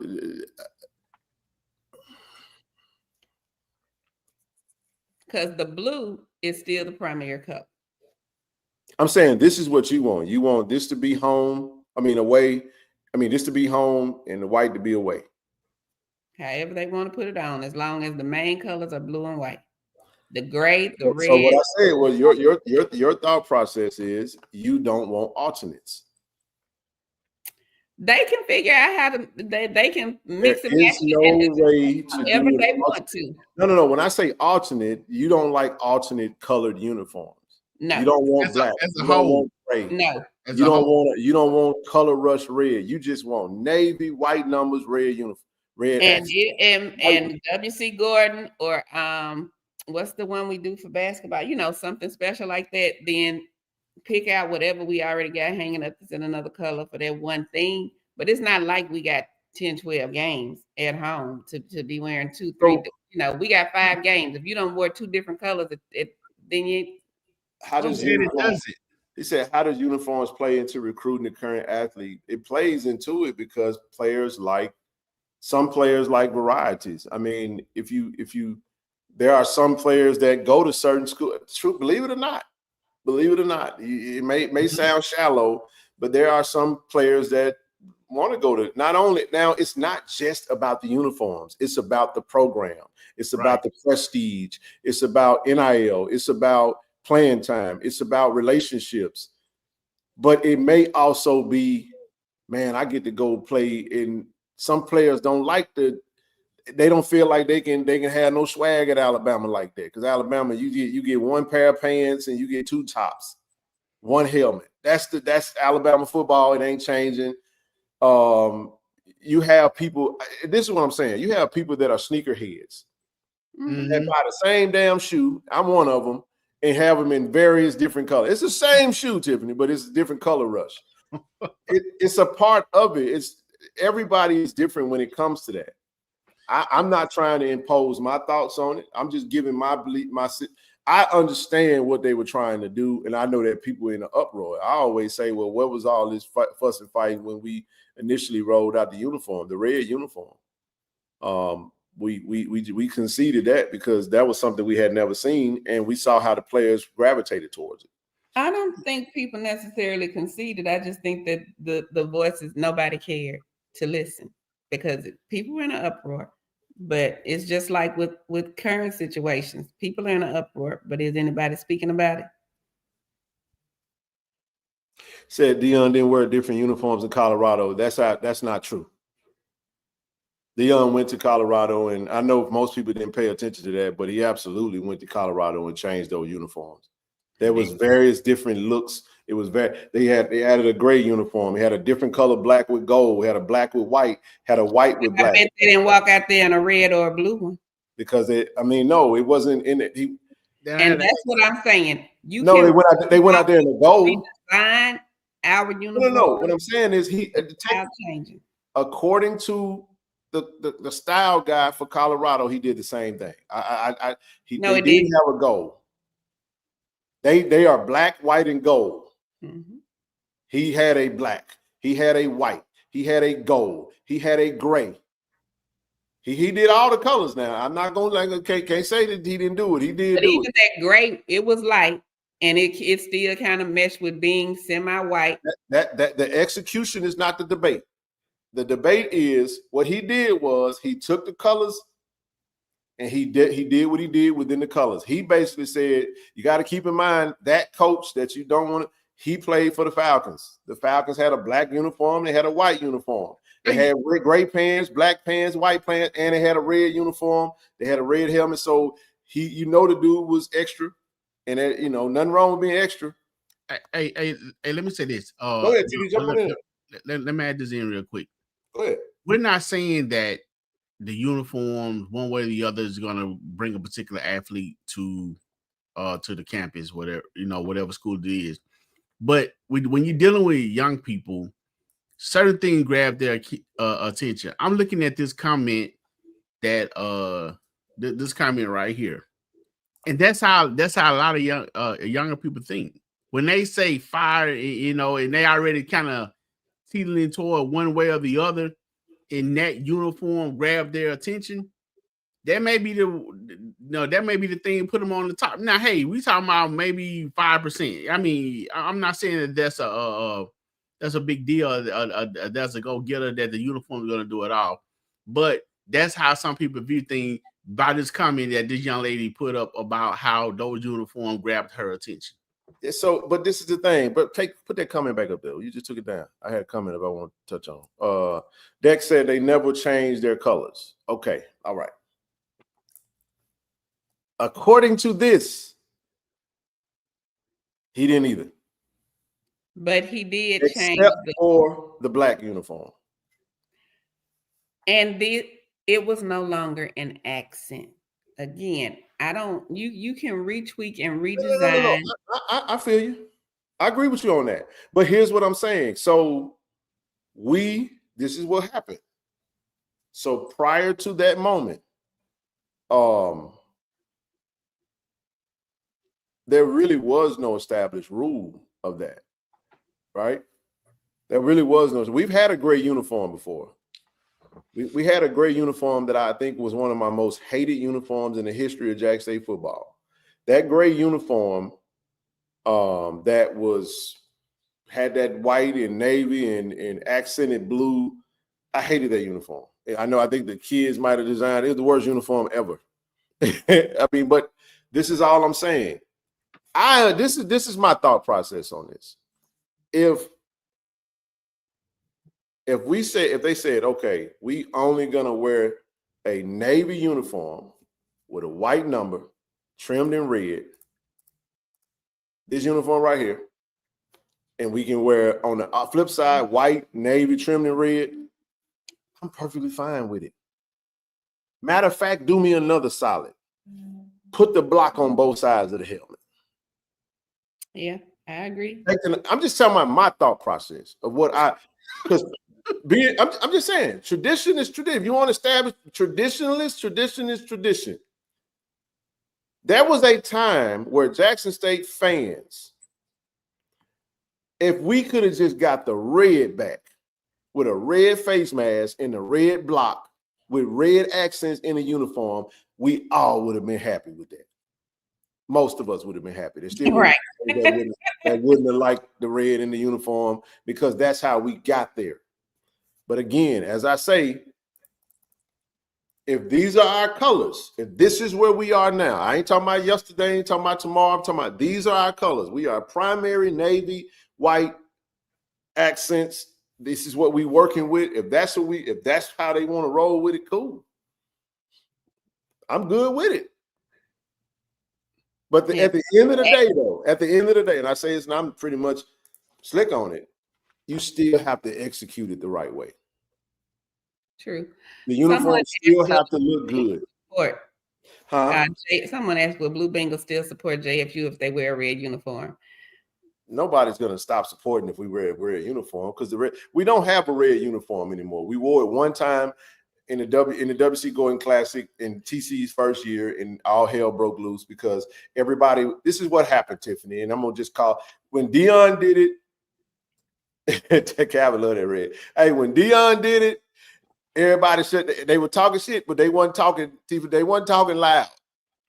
Correct. That's why I said just like when TC Taylor does it and he executes it, his uniform execution of the red was far greater than Dion's because Dion had that JSU on it. I didn't listen. I'm just saying. Now that's we can agree. I will say the second one.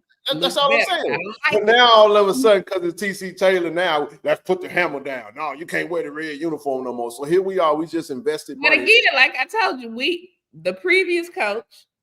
We had an issue and we told him then. So it was now I love TC. The AD knows when he made the call and said he was hiring TC. The only thing I said is that the Blue Bengals supports the AD's decisions. Like no doubt. So I've loved TC. So I have no issue. I think TC is an excellent coach. But the previous coach, like I said, we had issues and we always voiced them. Now, I can't say if others voiced their issues to the previous coach, but we always voiced our issues with the uniforms every step of the way to the previous coach. I don't think now listen. And honestly, we have not voiced any discontent about anything to TC. Now, others have. This conversation is an extension. I want y'all to understand something. This is how this conversation went when we were standing in front of each other. It was literally like back and forth. And I'm not, again, it's really about dialogue. I do feel like this, though. I do feel like what got us here is our lack of continuity, our lack of execution, our lack of just brand awareness, man, when it came to where we were. This is what happens at Jackson State that has happened over the history. Somebody feels some type of way, somebody gets empowered, that person may have a little bit of influence, and they run to that person of power and they convince them to give them what they want. And what tends to happen is those conversations, Tiffany, are not appreciated by the masses, and we just see things start to change, and then everybody kind of be quiet about it, and it just kind of is what it is.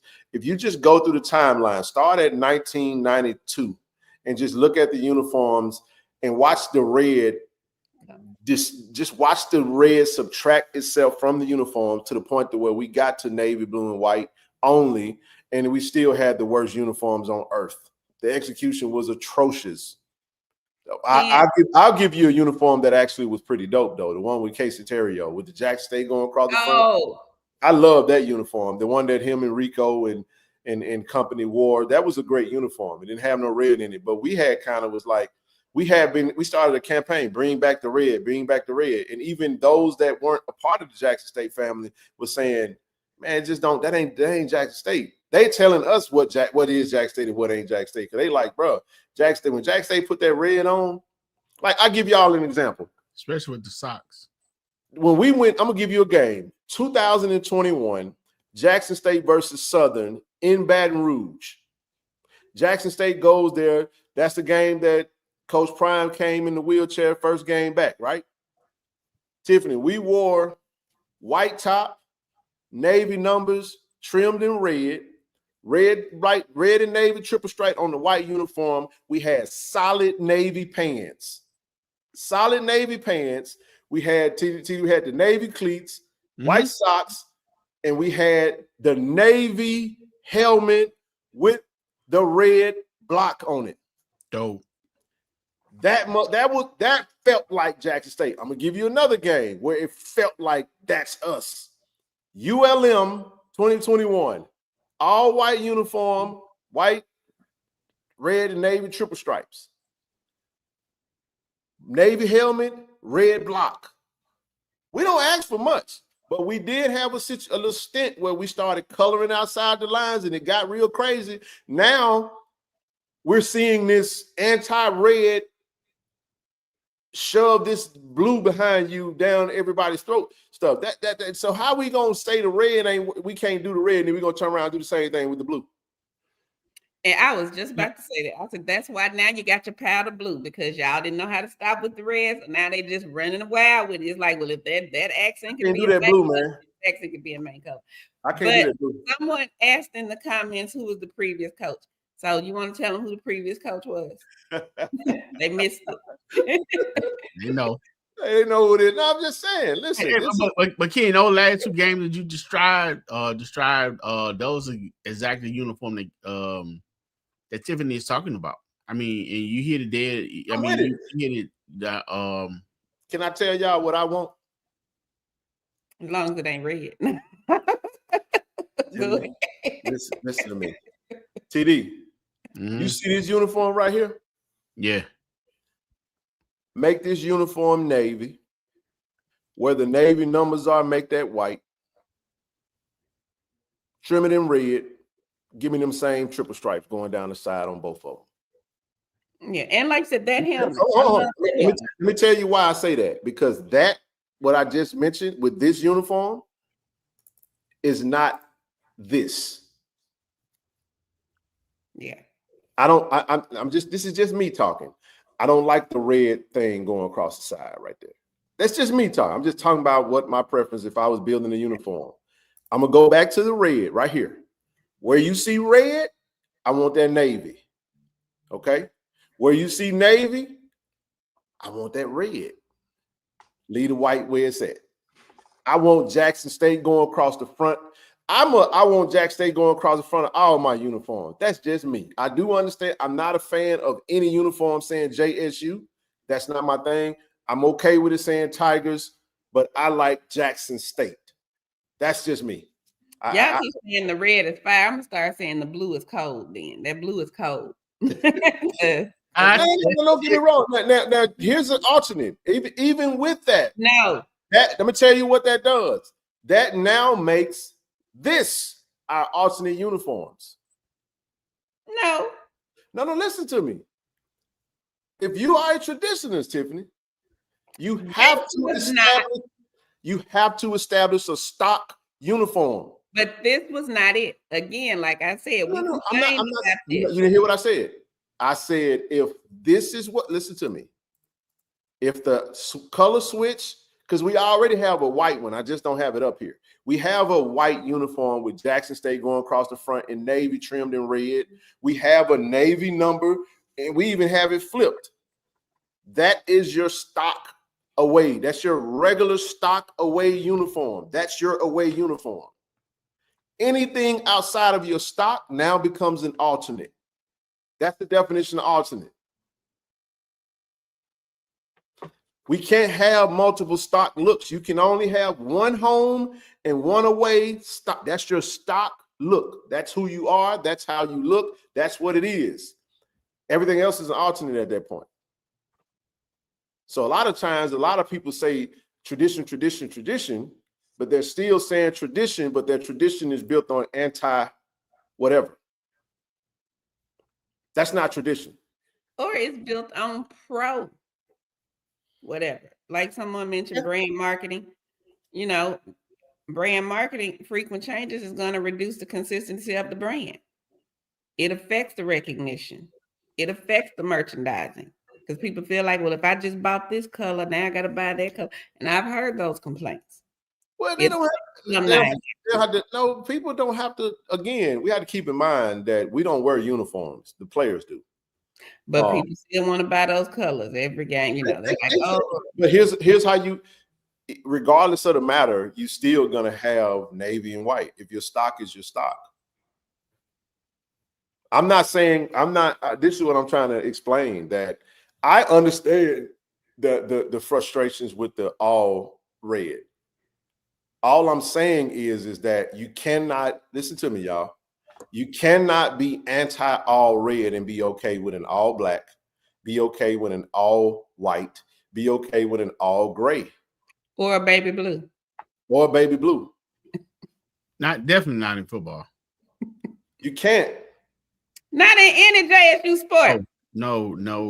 Right. I agree. Looking like Southern University. Hey, the Boom do it the best.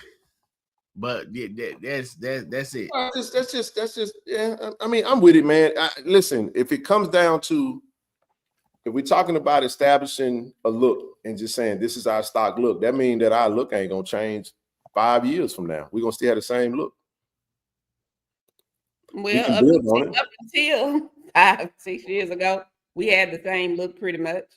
Well, if we so that means we would have to establish this is how we gonna look going forward, and that means that we're gonna have to uphold that. Otherwise, it's just gonna look different. And I do like our options way more so than I love our uniform combos now, and more so than I've ever loved them. And yeah, I am enjoying how, like I said, younger people, they're very creative. I am loving the way they're designing things, putting it together. It's nice. It's very beautiful. I say, where's the compromise? I'm gonna just say this to you guys. Ain't nobody on this screen gonna go change nothing over there at the university. We were having a conversation. Right. I mean, the compromise was already there.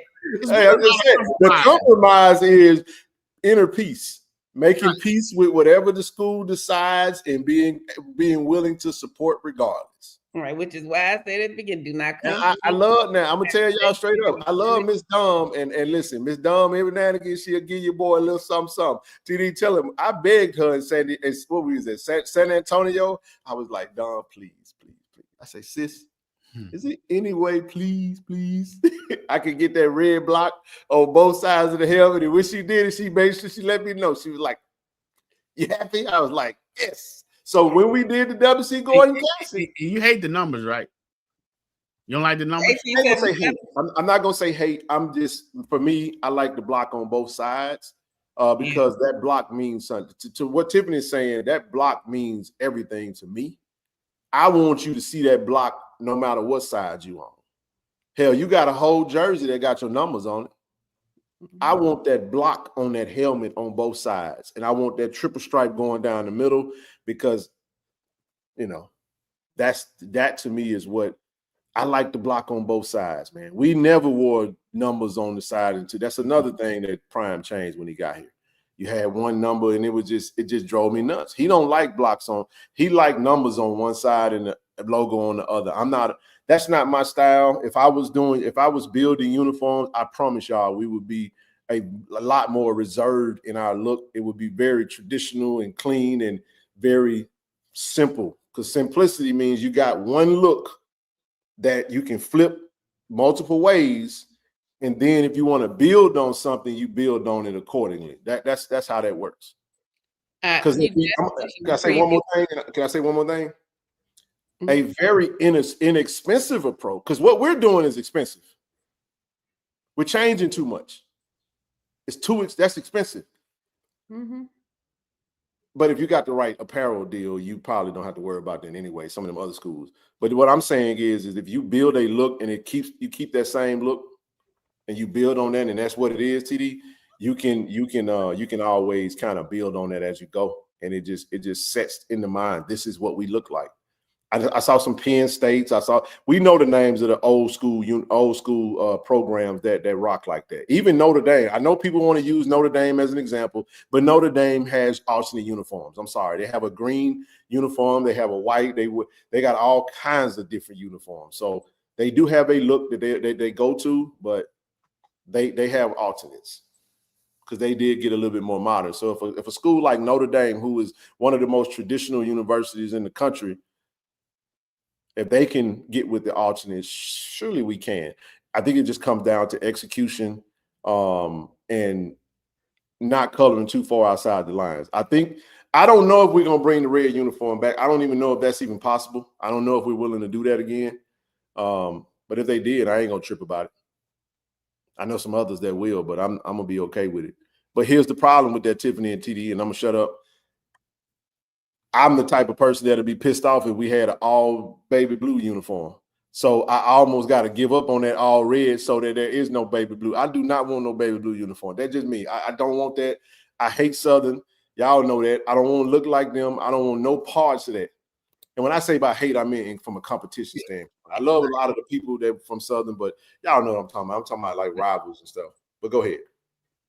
Oh, no, you had mentioned the previous coach. I just wanted you to slow down and say it again so that the person that missed it could hear it. No, I just hey man, listen, I'm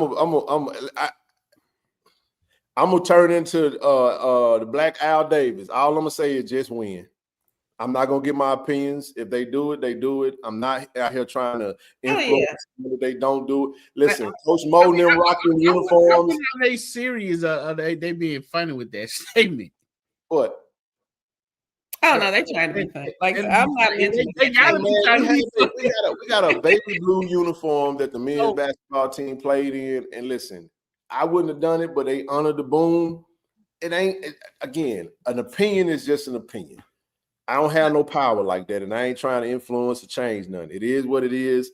Look, I want us to win because when we wore that uniform, we beat the snot out of somebody that we played, and Deshaun Ruffin had 30. That's what I remember. I don't care about the uniform after that.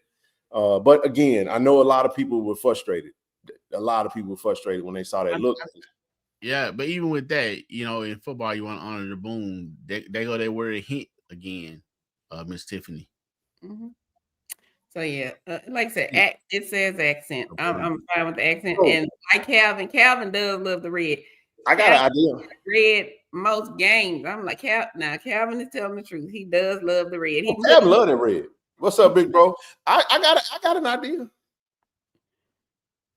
I got an idea, but I mean, we can make a boom uniform.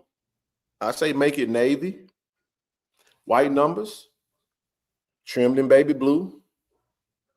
Put that font on there that kind of got that Sonic Boom font. Strap that logo up there. Do that little Sonic Boom J or whatever that logo.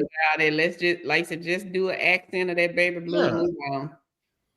Well, I'm just saying, whatever. I'm saying you can get creative. Like they could do. It's a themed uniform, so if they want to do that, cool. But it's gonna cost you. Right. It's gonna cost you, man. So anytime you're talking about doing alternates like that, you got to pay for that stuff, man. It's not. But we got a nice contingent of uniforms right now. We solid right now. We got 2 uniforms that's coming back this year. So the navy, white numbers, red and white stripes with tigers going across the front. Those will be back with the solid navy pants. Okay. And the white, navy, and red triple stripe, the ones I just spoke of, those will be back as well. So we're gonna have a nice little plethora. I don't think we're gonna come from this conversation saying that we're gonna bring the red back. I'd be shocked if we bring those back. I really don't. She ain't budging, neither am I. But honestly, there really is nothing to budge. Her Tiffany's stance is accents. She only wants red as an accent. She don't want red as a primary uniform color. That's your. Am I articulating that correctly? You are. Like you don't want gray. Going to be 3 new uniforms. You don't want gray as a accent. You only want gray as an accent. You only want. Somebody said they hate the word accent now. Oh, you don't know it a whole lot. I'm with you. Hey, listen, I hear you, man. I'm right there with you. I just. But let me say this though.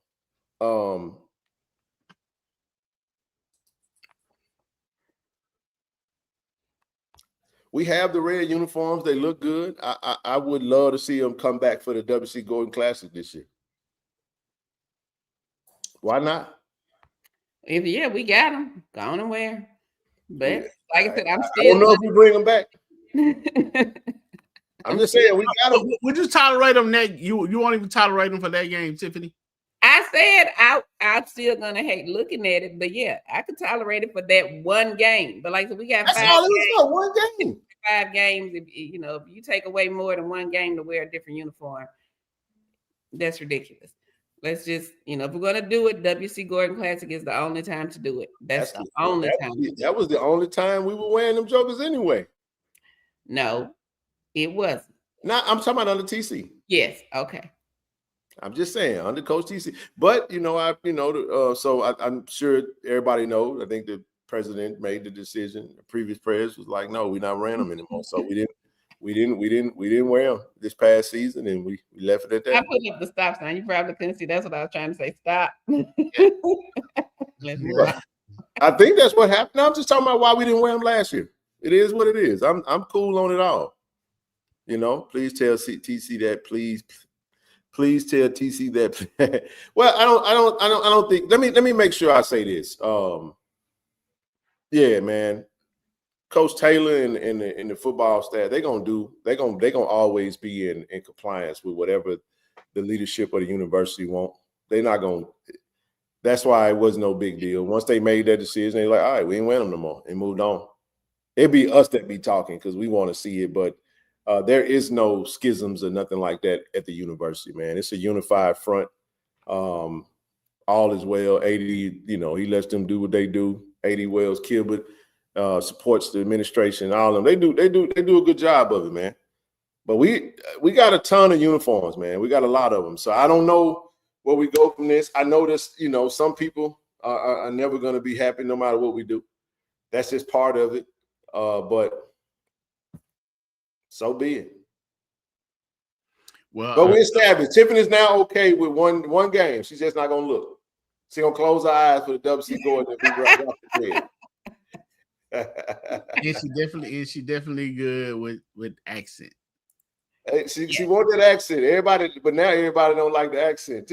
Hey, this is what we know, Tiff. Some of them gonna love you, some of them not gonna love you. Some people love yes, there is schisms. We are full of.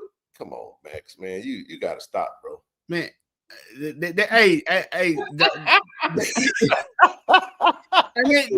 been a chat thing, kid. You caught that on the end. So I stopped. You notice. I stopped looking at the chat. That's why.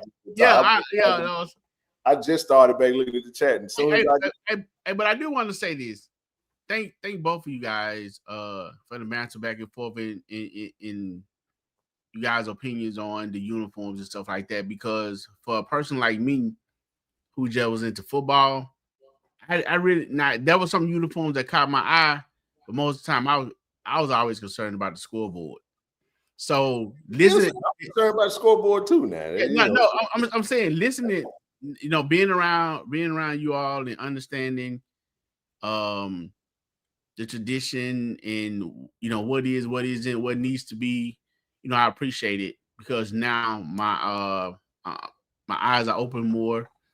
And I be paying attention to stuff more, Ken.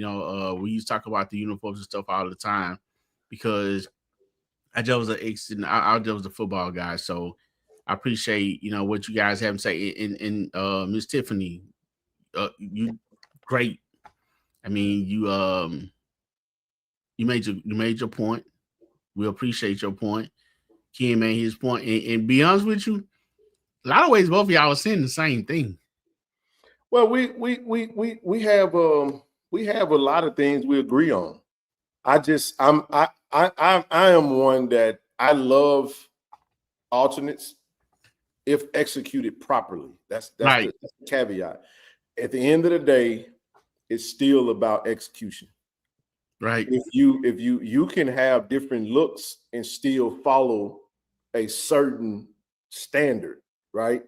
That's my mindset when it comes to that. I just don't. But again, I have to be careful with that, TD and Tiffany, because I'm seeing the advent of this baby blue, and I'm seeing it being used a lot, and I'm just like, and it don't grab me. Yeah, your background, Tiffany. Let me say this: grab me. If I had it my way, I would give up the red uniform if it meant that we was gonna have to have a baby blue uniform too.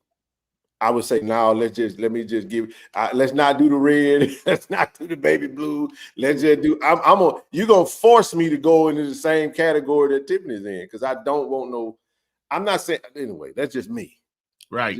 That's just me. And I listen, I know some folks might love it, but I'm out on that one.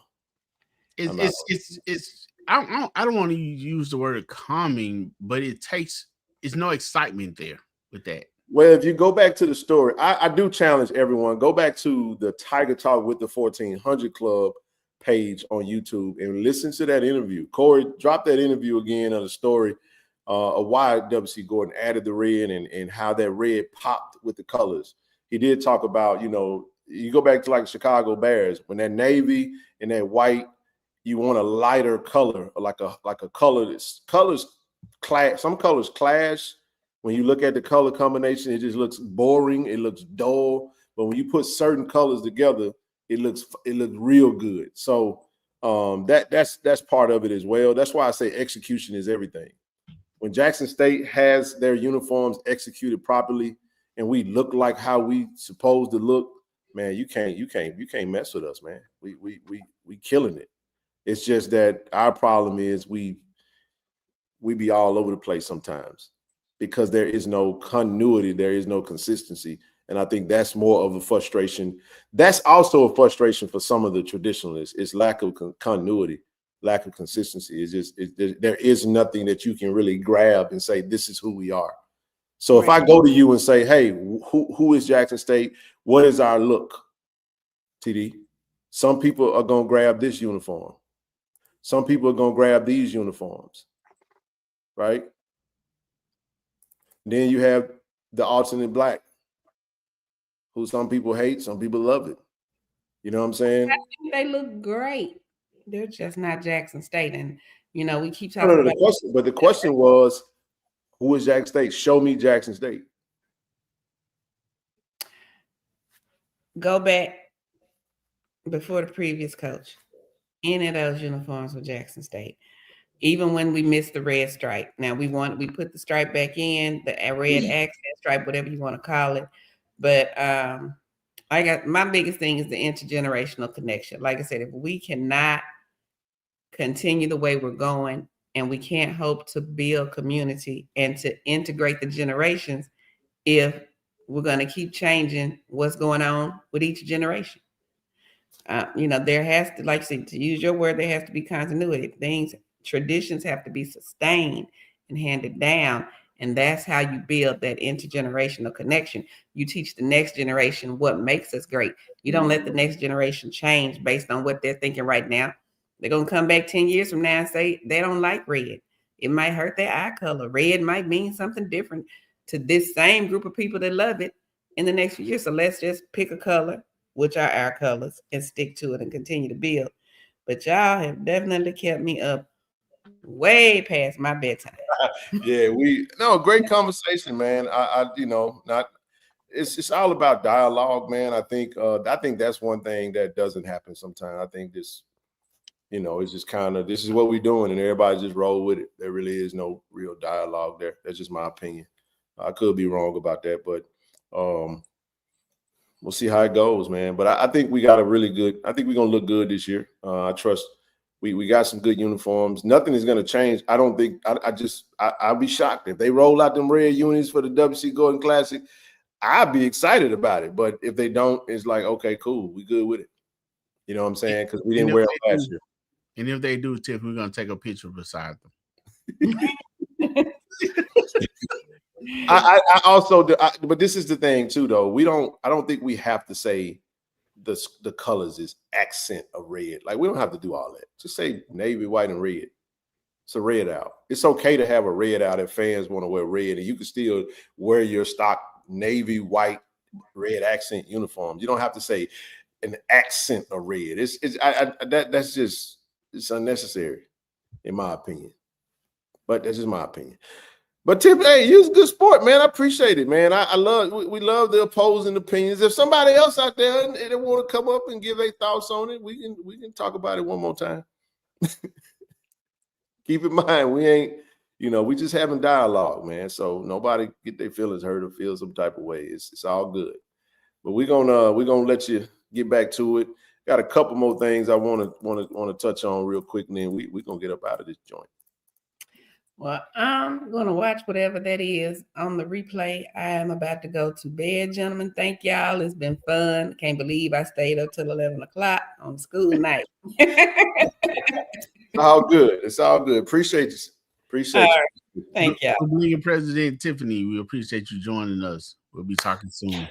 Y'all show Tiff some love in the chat. Y'all show us some love, man. They didn't ate me up in this chat, but thank y'all. They eat you up though. You got to do time. They be eating me up too. But leave it in this chat. Y'all don't want to bring it outside this chat. Believe that. Leave it all on the floor. I know that's right. All right, take care now. It's not. Hey man, that's good stuff, man. Gotta love that. Real quick, we got a few minutes. I wanted to put this up there. You guys have seen this. Sports Illustrated TD. I think they had us as ranked number 8 in our portal transfer class. I think they left a few key names off of that. You know, follow it, go read it, check it out. The research still got it. I still feel like there was some key contributors that's going to be for this season that were left off, man. So, but they give us number 8. They had Prairie View number 4. So Prairie View, I think they added 34 D1 transfers in this because they're overhauling their roster. A lot of talks around Prairie View Panthers on the west side, but you know, Coach Taylor, wasn't it? He added 50 total, but I think it was like 34 D1. If I'm not mistaken, man. We should have been up there. I think they left off some major names. In my opinion, they left off some key names that were added that I think were very important. Yeah, you talk about Carmelo Jones. You talk about Kamari Rogers. Shucks, man. You're talking about Ivy. Yep. Quincy Ivory. You're talking about Varner. I mean, you can go on and on. A lot of names that we added. But it is what it is. At the end of the day, it comes down to when you get to play. Now, I will say this, though. There's a lot of people. This is what we did last year, man. Jack State finished in scoring offense. TD was top 5 in scoring offense, top 6 in scoring defense. So we had a really good season. Obviously, it led to some really good results. We averaged 36.4. I think Jack State averages 40 points a game next year. That's my honest opinion. I agree.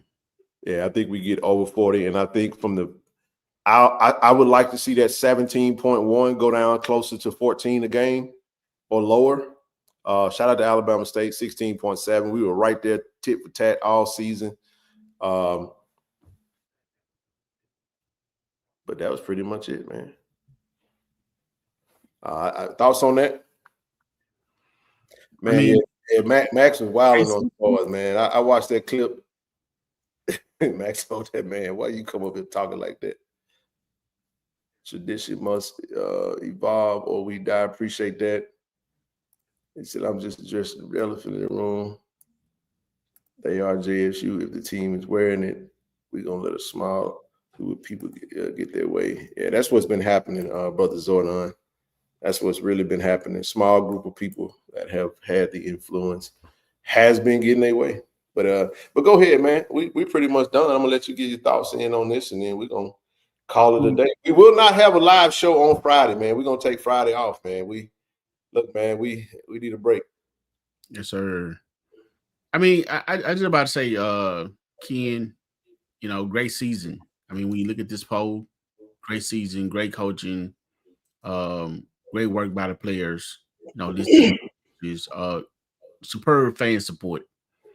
And I'll let donations, NILs, you know, 40 by 40, you know, Blue Bengals, all that stuff, you know, compiled comes to this, you know, Ken, and that's been the HBCU champ and being ranked as high as we are. And here's the thing, Ken, if we continue to do those things, we continue to support Jackson State, AD Robinson and what he's doing.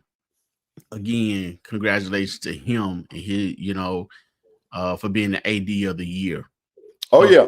Yes, Coach Taylor, the recruiting, the recruiters, for the sports, for the athletes. If we continue to support the way, man, you good. You ain't doing nothing wrong, bro. I mean, you speak your mind, dog. You good.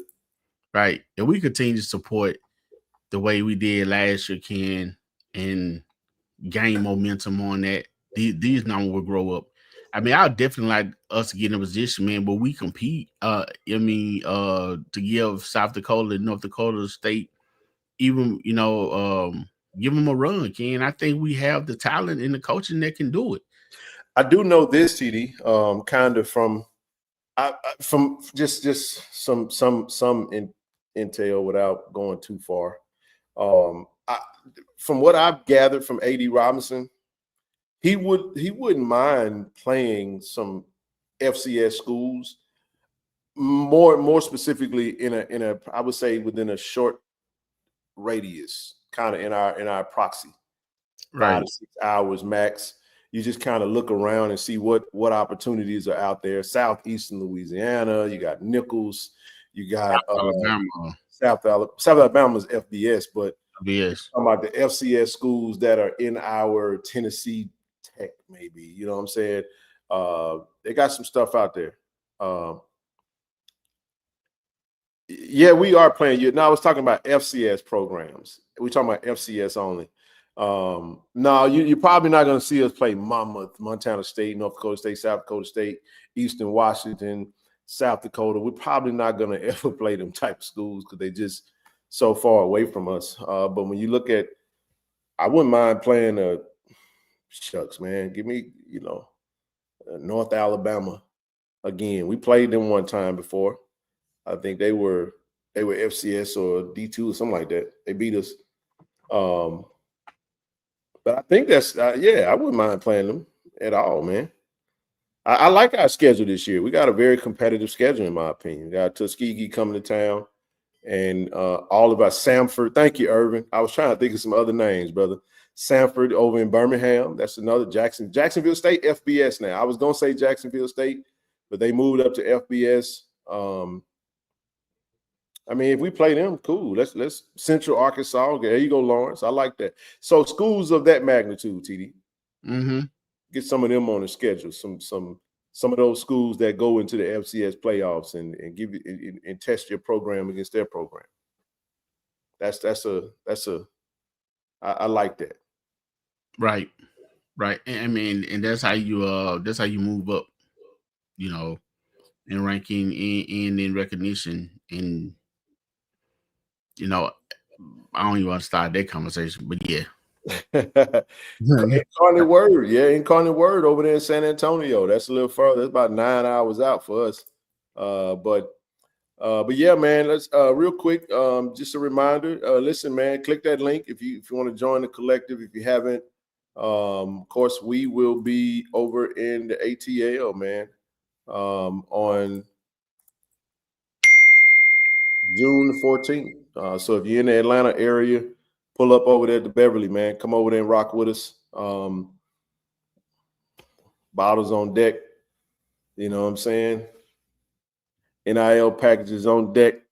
We coming to have a good time, man. So looking forward to seeing you guys out there.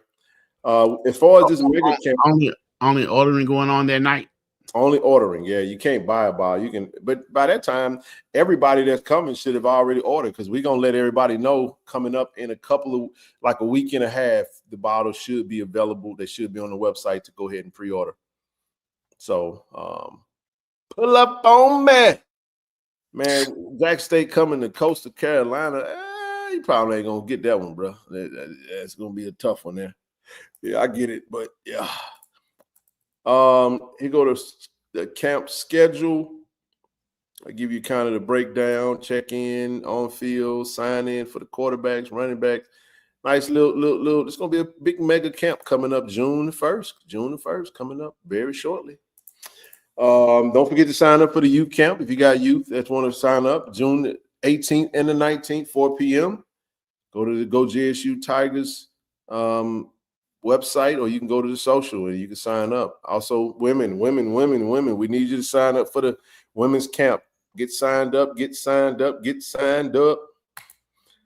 as well as Coach Mo, Coach Margaret got their camps. They're putting a little bit more information out there, man. So if you got a team that want to sign up, know of anybody that got a team, sign them up. And then you have the elite camps over there, June 21st. And then the following week, you got a team camp with Coach Margaret. Okay, so no individual camps or anything like that. That's the elite only for Coach Margaret. Elite is going to be, those are your big time those are your top athletes, your seniors, those are the individuals right there. Okay. Tickets are on sale. TD had a conversation with Brother Greg from Greenwood Whiskey. He knows the gentleman who's over this event. He wanted to, there will be some opportunities for us to potentially collaborate that weekend with some events that they got going on. So more information to come with how KC-1400 could somehow partner with them in their relation with that. I like the idea. Hey, he brought it to me. I said, hell yeah, we love to.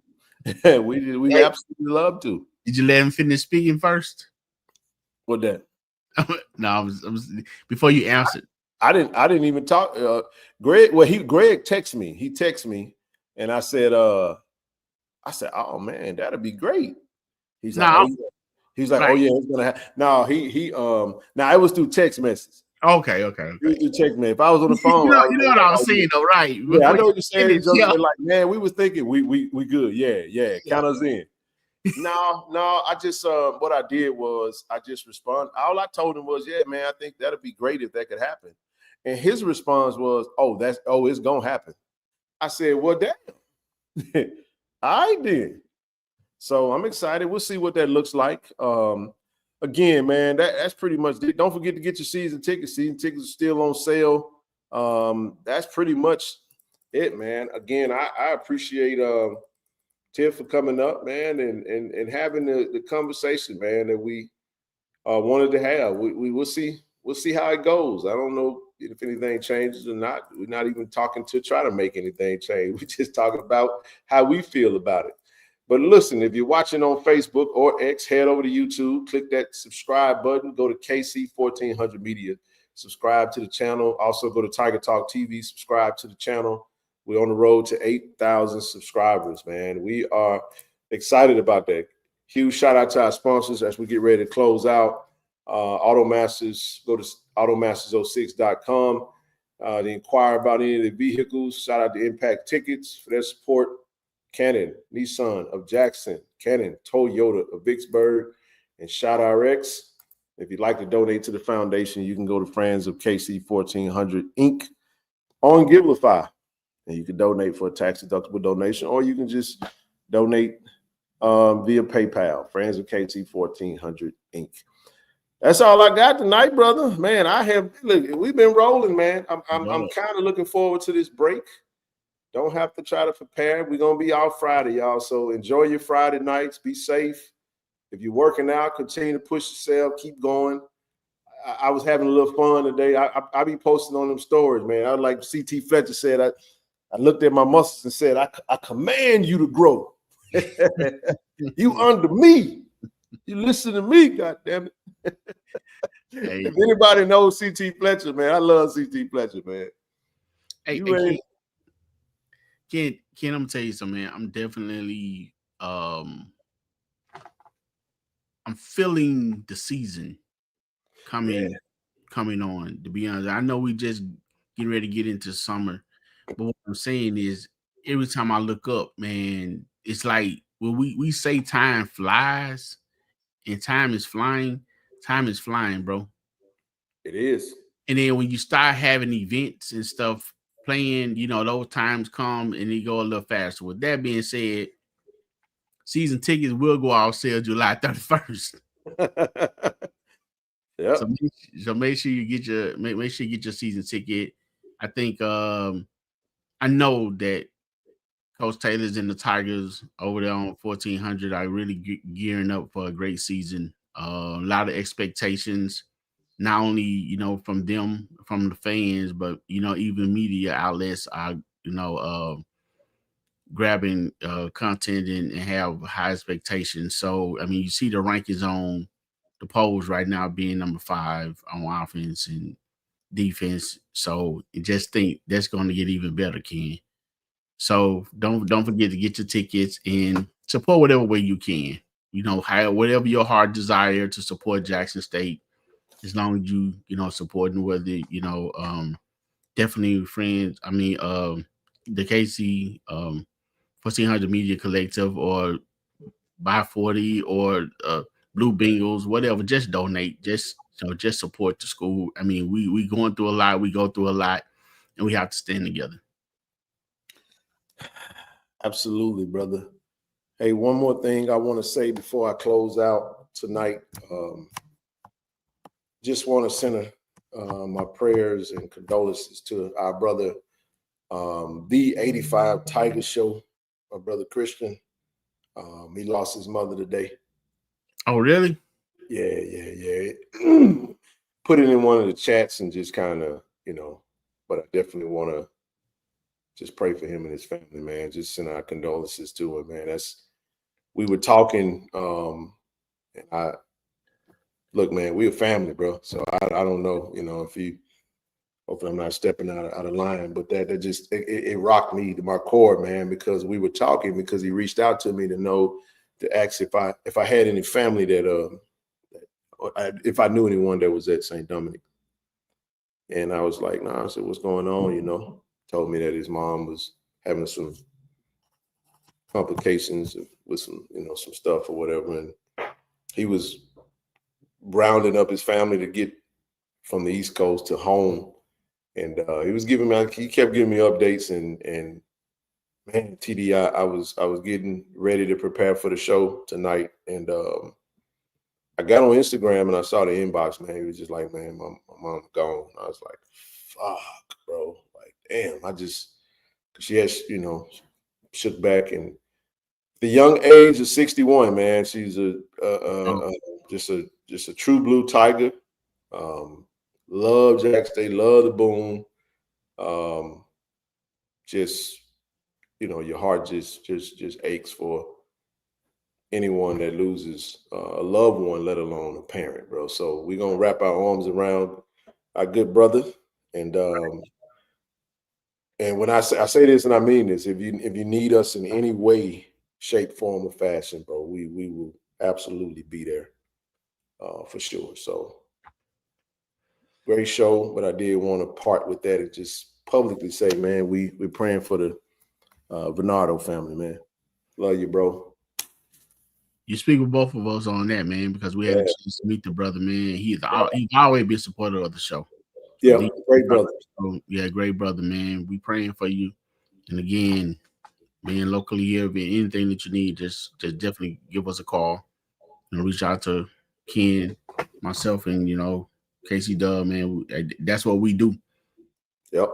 There's we more than this. We way more than this. Way more. We way more than this. You better say it. Actually, this is more of an outlet than it is anything, man. We really it's an opportunity to express, man. We don't take it too serious, man. We passionate about certain things, but in the end, it's still an outlet. You know what I mean? Sometimes we get it right. Sometimes we color outside the lines, bro. But right. We keep going though. It takes a lot of sacrifice and commitment to be on the screen 2 and 3 times a week, telling our own story, man. So we appreciate everyone, man. One thing that I did not put up there, I put it on social, but we did hit 3.5 million viewers on the lifetime of the channel. Completely forgot to put that on the channel, but thank you to everyone that has ever tuned into this channel. Thank you to all of you who continuously frequent the channel and the platform. It means everything to us. And if you guys keep pulling up, we're going to keep getting on. That's the least we can do. But, man, I am looking forward to not getting on this screen on Friday. I just want to have a regular few days, and I'll see y'all on Monday. Yes, sir. Enjoy your time off, man. Go tap in. There's some great content creators out there that's going to be just as entertaining and covering it.